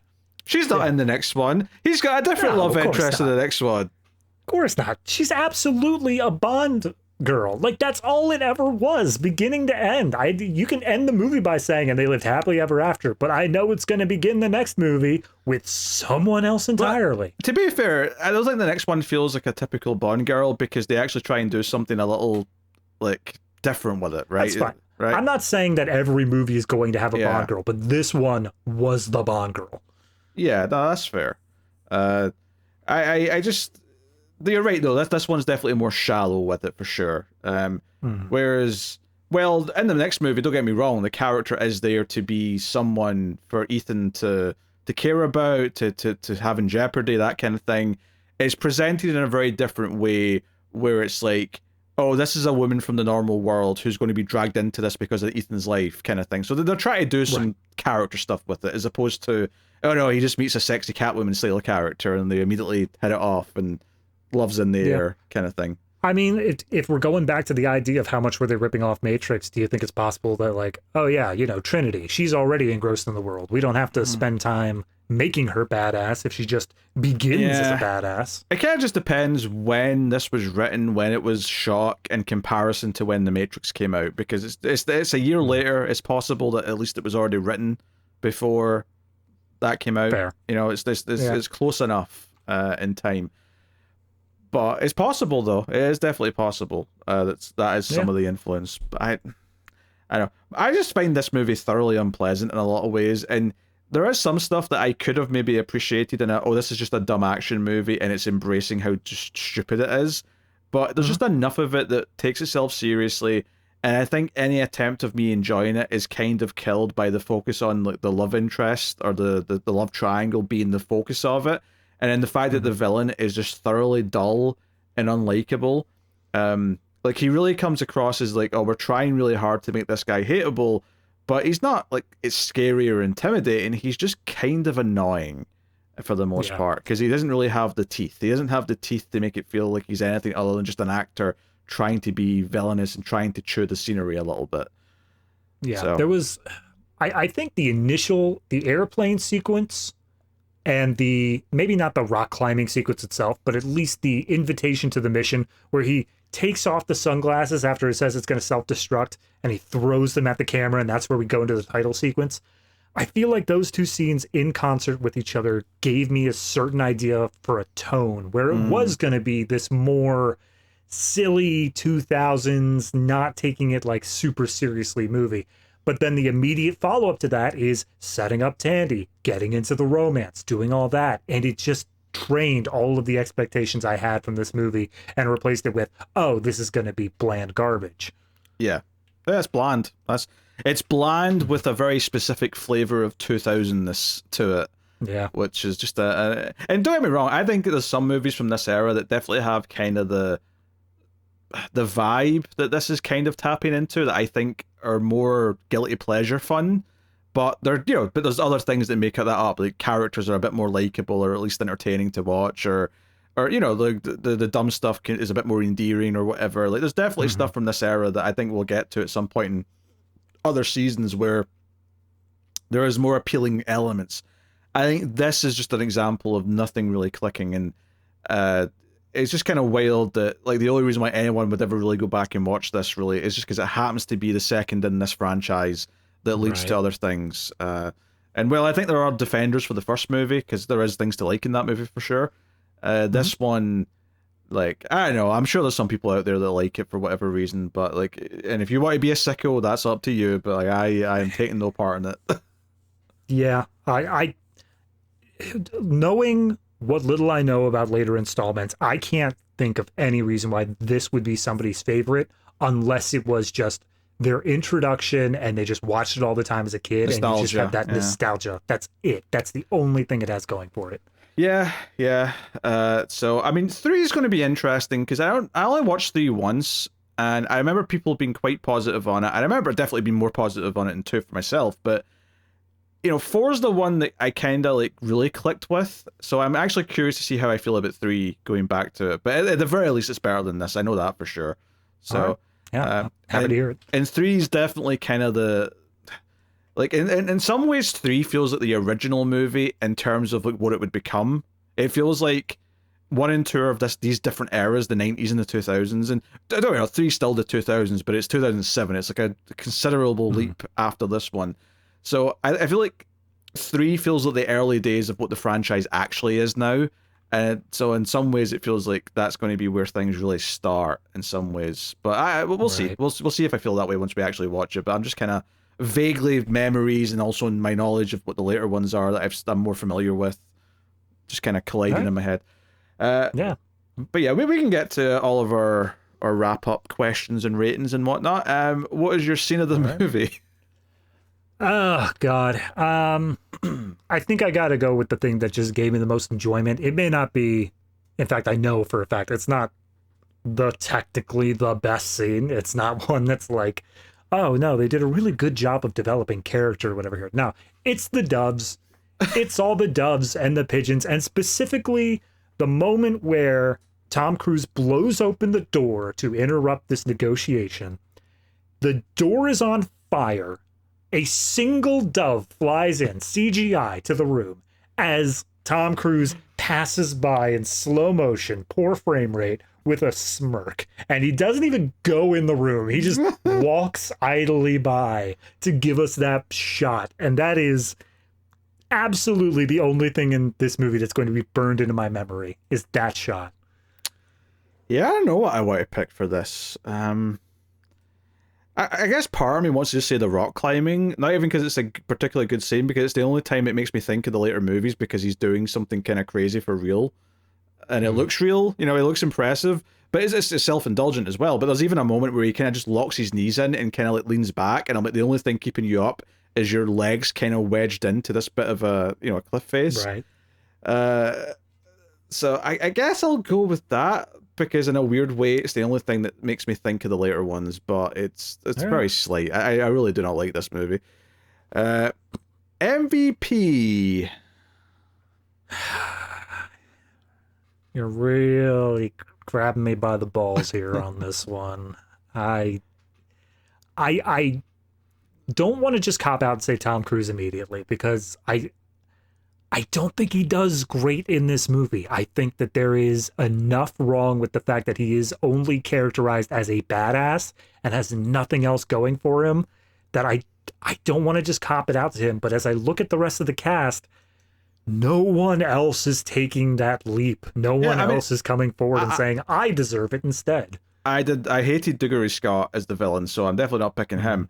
I mean, I like Brendan Gleeson, right? But he doesn't get enough to really even think about giving it to him. Ving Rhames, like, he's there, but like he gets so little. Like, the only character thing he has is that he wears expensive clothes, and he makes 2 references to it at different points in the movie. He steps in poop, and he's like, "Oh, this is my $800 shoes," and then later on, when he gets shot, he's like, "Oh, he put a hole in my my Gucci," or whatever he says. So like, okay, that's all he's got for this movie. Like, Tandy Newton, bless her, I almost want to give her it just as like a, you got given shit, and you at least carry it with like a sense of confidence, and it's not your fault that none of this is working. So I almost want to give it to her just for that, because I almost want to, like, out of vindication, not give it to Tom Cruise. No, yeah, exactly. I'm in the same boat. Like, it doesn't feel right to give it to him for such a lackluster performance, all things considered. But like, there's no one else. Honestly, I'm honestly looking at the cast right now, just trying to look for, or not the cast, the crew, trying to find anyone behind the camera. I mean, that I think honestly deserves it more. Yeah, Hans Zimmer phoned it in, which I almost want to applaud him for, because he realized he was working with a shit movie. He's like, I'm not bringing my A game to this. I'm going to, like, Gladiator's out the same year. I'm going to put all my attention into that, and then this can have the leftovers. This can have the B sides that I didn't use in that, with a few rock renditions of things. I know who I'm going to give it to. As much as it is not a great, like, edited movie, I'm going to give it to the editors for taking a 3+ hour film and at least making it presentable.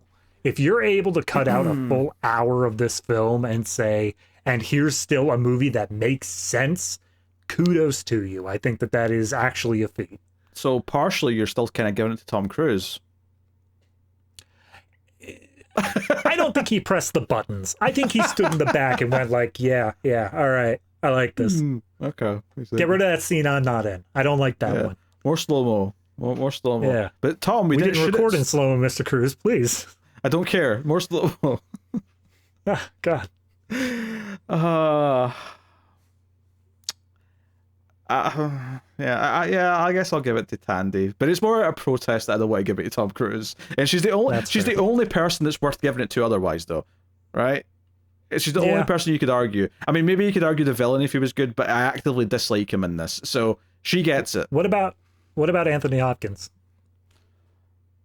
No, because he just shows up for some trailer lines and says something really sexist, and then just pisses off. Like, no, he's not getting it either. That's fair. No, I can't. I mean, character-wise, he doesn't do anything wrong, but he also isn't there, so whatever. No. All right. The dove handler. I was gonna say that, but I'm like, one of them. My favorite dove's the CGI one, so that doesn't even get to count. Oh, okay. All right. Well, there you go. All right. Visuals. Ah, God, it's crap. It doesn't feel good. It's. I mean, I know that you're talking more about special effects being in production, and I'll slowly try to adjust over that time. But even just raw visuals though for this movie, I think this looks worse than the first one. I think that it's got an aesthetic that just I think just maybe it's a subjective thing more than an objective thing, but I think it looks worse. Yeah, no, like I said, it oozes that mid 2000s or early 2000s, I should say. Early 2000s, yeah. It just feels like it kind of is experimenting with like digital stuff while at the same time not having confidence in what it's actually doing. It feels cheap in a way that only time has shown. It feels like you go prior to this and you have stuff filmed on film, so it has something for it.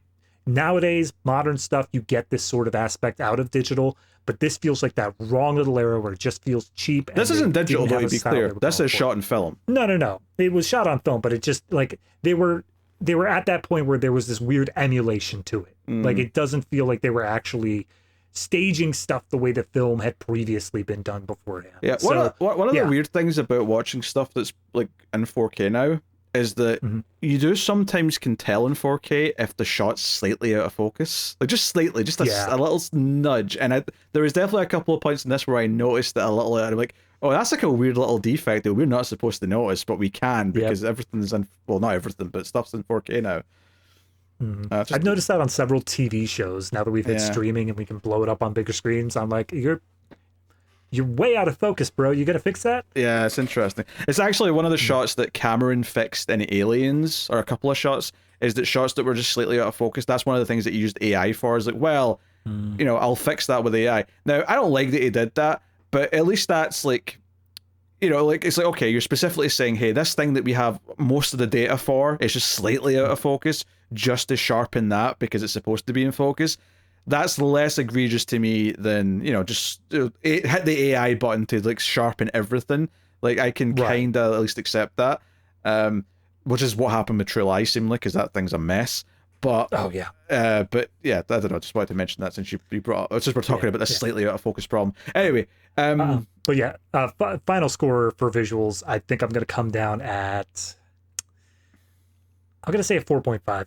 Yeah, I was thinking 4. I think it's got that ugly year 2000 mixed with really dated effects, which probably felt like all the things that were in this probably felt like, oh, this is all new techniques. This is like these little things we're doing, but it all just feels cheap now in hindsight. None of this stuff is aged well. So yeah, and especially in the context of this franchise, it feels like this sticks out like a sore thumb because of how much the rest of the franchise tried to like not be this. So yeah, audio. I mean, audio doesn't do anything terribly bad. Like I said, there are a few ADR lines, but it's barely noticeable whenever. It's only through like visually seeing that there's definitely no mouths moving. Yeah. Soundtrack is just, as you said, Hans Zimmer's phoning it in. Look, if your soundtrack has Limp Bizkit on it, I'm automatically taking away 2 points. Like, that's just, I have to, as a self-respecting citizen of the world. I mean, to be fair, you don't hear him sing. I mean, maybe it's like, I didn't watch all the credits. Maybe you hear it at the end of the credits or something, but... Yeah, it probably is. I mean, it's the first song on the soundtrack. I pulled up the soundtrack, it's track 1. So it's clearly a main feature. Yeah. But to be fair, I actually think the instrumental of the song is quite good. All right, fair enough. So just the way it comes in, like,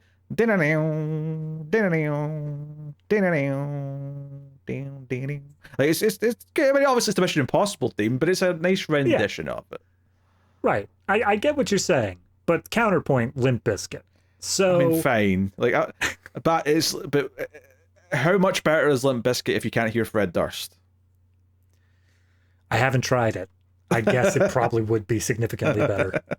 All right. So in terms of point wise, I think it's just kind of bland overall. I can't say it's really awful either. I think I'm just going to land at a solid 5. It just feels like that neutral ground to me. Yeah, it's not doing anything. I was kind of thinking that as well. It's just, it's not doing aggressively terrible things. It's not really doing anything particularly good. Feeling phoned in is kind of where I land. I mean, if nothing else, I will say there was some nice surround effects. Like there's a moment where Tom Cruise does like a spin on the bike, and you can literally hear the sound of the bike spinning around go from like the front left round behind you all the way to the front, right, and you could hear it move that entire like almost 360 degrees around you. And I'm like, okay, sound mix from like a technical perspective is good in places for that kind of thing, but there's actually not enough good action scenes to really make use of it. But that 1 or 2 moments did stick out to me, so I'll say 5 out of 10 as well, but that's what it is. All right. Acting, not hitting the 5. I'll tell you that much. It's again, it's just so like I put a lot of emphasis on acting in terms of like final score, and I am very sensitive to when an actor is given material that doesn't work, but they are still good actors, compared to when they're just not performing properly. And this is the latter. It doesn't feel like, as much as Tom Cruise I'm sure wanted to do this movie, it didn't feel like he was connecting with the material in a way that was actually allowing him to give a good performance. And I'm going to stretch that to the rest of the cast as well. So I think for me, this is just really poor overall acting, and I'm gonna come down at like a 4. Yeah, yeah, I think something in the 4 to 5 range sounds right for me as well. Just purely because I don't think anyone other than maybe the villain, who I think is bad, I like they're not like like horrible actors, right? It just doesn't feel like this is a movie that gave them anything to actually do with what they were given. So I think I have to probably just hit the that again, that mid-5 level for the acting, because I don't think like, other than maybe the bad guy, I don't think, Tom Cruise is obviously a fine enough actor. I think Thandie Newton's a good actress when she's given the material. And I think you can tell that here. Like, she has the charm, she has some charisma. The script and them not having chemistry is why the romance doesn't work. It's not because she's not got the she has the charm to win the audience over, I think. It's just that the material's not there. So I have to go 5 out of 10, I think, overall. So yeah. Story is where I think the score is really going to go quite low. Yeah, look, I think that there is a version of the script with evil Ethan Hunt and the fact that he knows all of their stuff. That version of the script was buried in here somewhere, and that version is fine. That version could be great. The moment that they kind of dampen his character down and they throw in this romance plot, it immediately goes to shit. And that's very early. It's very early, and so there's just nothing coming back from that. The fact that we had Tom Cruise sitting there giving multiple excuses as to why he doesn't think his girlfriend should go, not because it's actually dangerous, but because she is going to have to theoretically sleep with this guy. I'm like, all right, so this is just like, this is a melodrama at this point. You're not even doing an action thriller. Yeah, it presents that as the thing that we should care about as the audience more than the stakes of this virus getting out there. And I feel like the characters never acted about this virus. And that's kind of why that moment where she injects herself so it doesn't get out there feel like a dud. Because up until that moment, it doesn't feel like the characters are treating that like the world-ending scenario that it is. Right? No. They're not treating it like it's the biggest deal in the world. It's kind of just another day at the office, and then she makes that choice. So the stakes feel awkward and don't feel like they're in the right place for what's actually going on. So that, to me, puts it all the way down at like a 2 out of 10. Like, I think fumbling, particularly, completely is just a complete failure of the story as it's presented. Who knows what the early cut was like? Who knows what was in the script they got took out? I mean, obviously we can't judge that. I can only judge how it then is in the final thing that we watched, and as it is in this, 2 out of 10. Yeah, I'm in that range. I think I'm probably gonna agree with the 2 out of 10.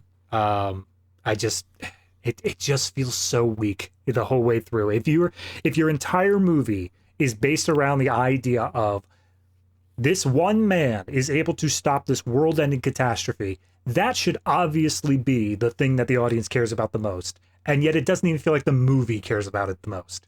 So yeah, I'll agree with the 2 out of 10 on that. Yeah.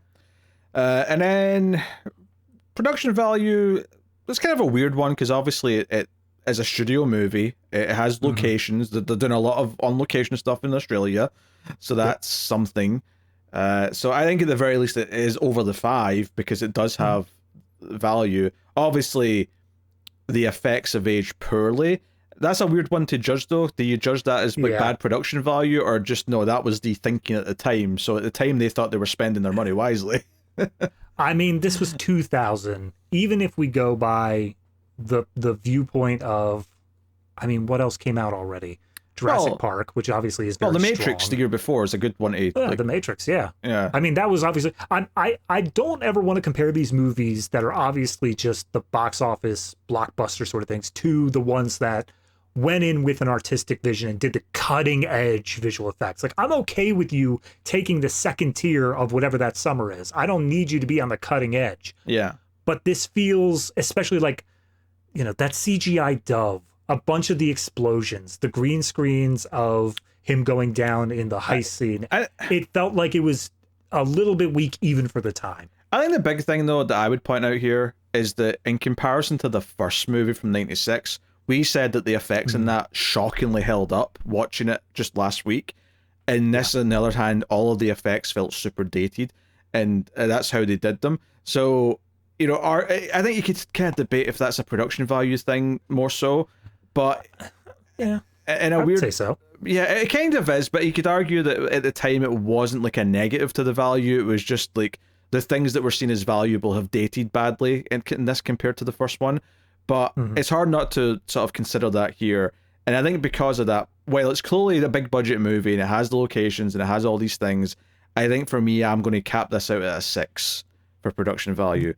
Because I think there's just enough things in it that look really bad and how they've aged. And, you know, some of that is like poor choices at the time, but it's, you know, it is what it is. Yeah, I mean, I gave the last one a 7. You gave the last one an 8 in this category. I think that this does not meet what the previous one was in terms of audience expectations. I think that and if you look at the timeline on that as well, the fact that it is significantly later down the road, a good 4 years later, it should have been more. So I think I'm going to agree that it's not getting above the 6, but I think I'm actually going to drop it to a 5.5. Sure. Yeah, it just feels like schlock in comparison to that first one, which, you know, while not everything that held up in terms of taking it super seriously, because the plot was a bit of a mess, it did feel like it was going for a vibe. And I guess this is also going for a vibe, but this is going for a look at me in my sunglasses as I turn in slow motion. That's this movie's vibe. The vibe is, am I cool yet? Guys, do you think I'm cool yet? Please tell me I'm cool. Yeah. It's almost like Tom Cruise is trying to be something that he isn't, whereas in the later Mission Impossibles, he kind of realized, no, I'll just be what I want to be, and that'll be cool because I'm kind of cool.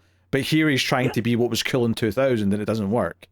Honestly, I kind of want to attribute the long hair to that, too. Like, I know there was just a period where he had slightly longer hair, but it feels like he was very short crew cut in the last movie. He's got the standard Tom Cruise haircut from this point on in later movies. This is the one where it feels like, nah, I'm edgy. He's a midlife crisis. Yeah, he's going through a period where he's trying to like find a new thing. Yeah. All right. What is your final rating for Mission Impossible 2? It's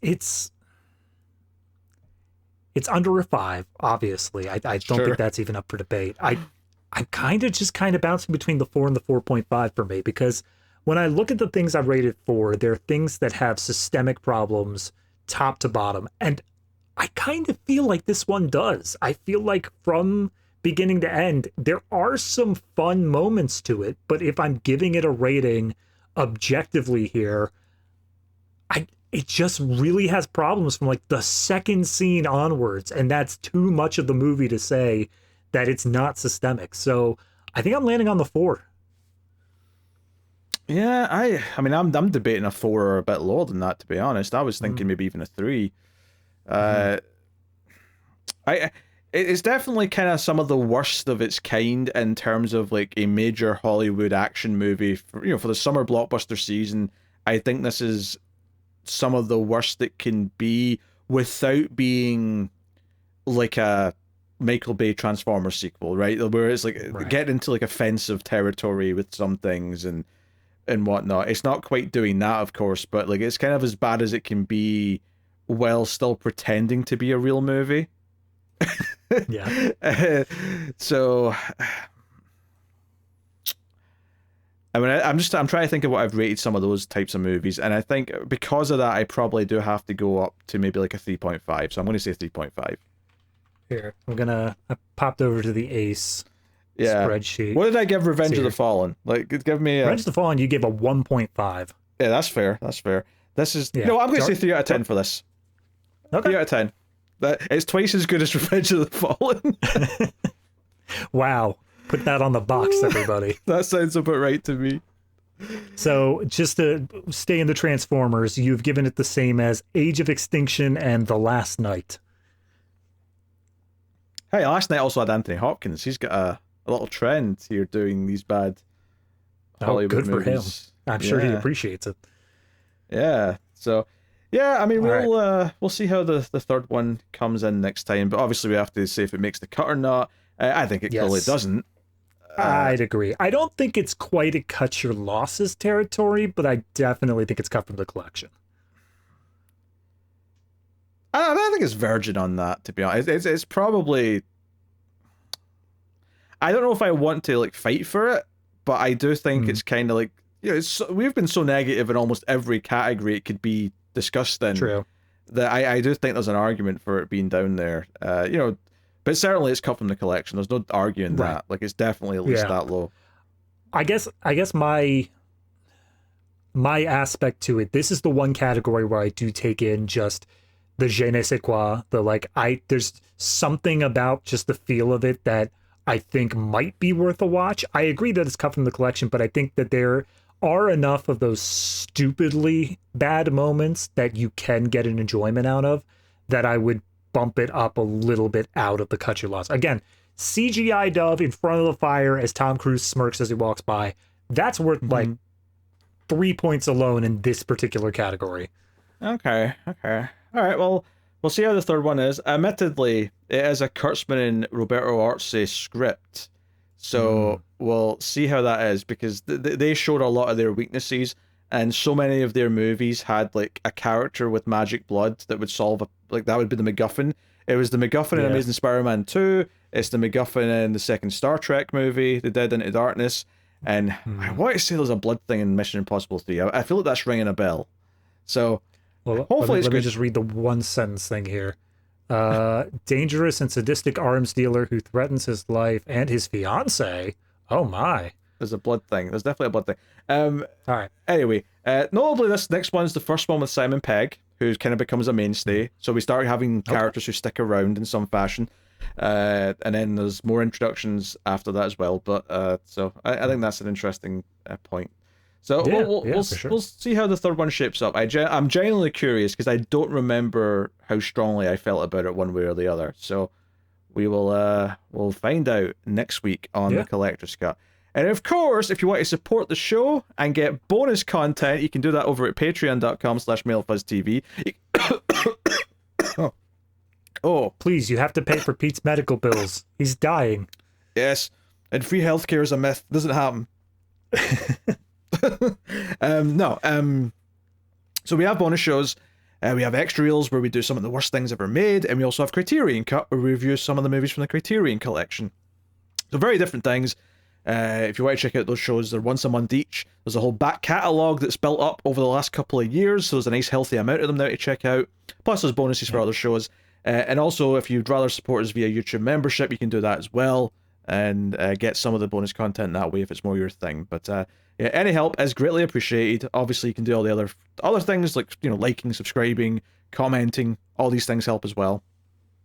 But that is us. So thank you very much for joining. We do appreciate it. Check out our other show, Atomic Cinema Experiment, where we do science fiction films every week. But thank you for joining. We do appreciate it. Keep watching movies, and if you can get it, it's always nice to have diplomatic immunity.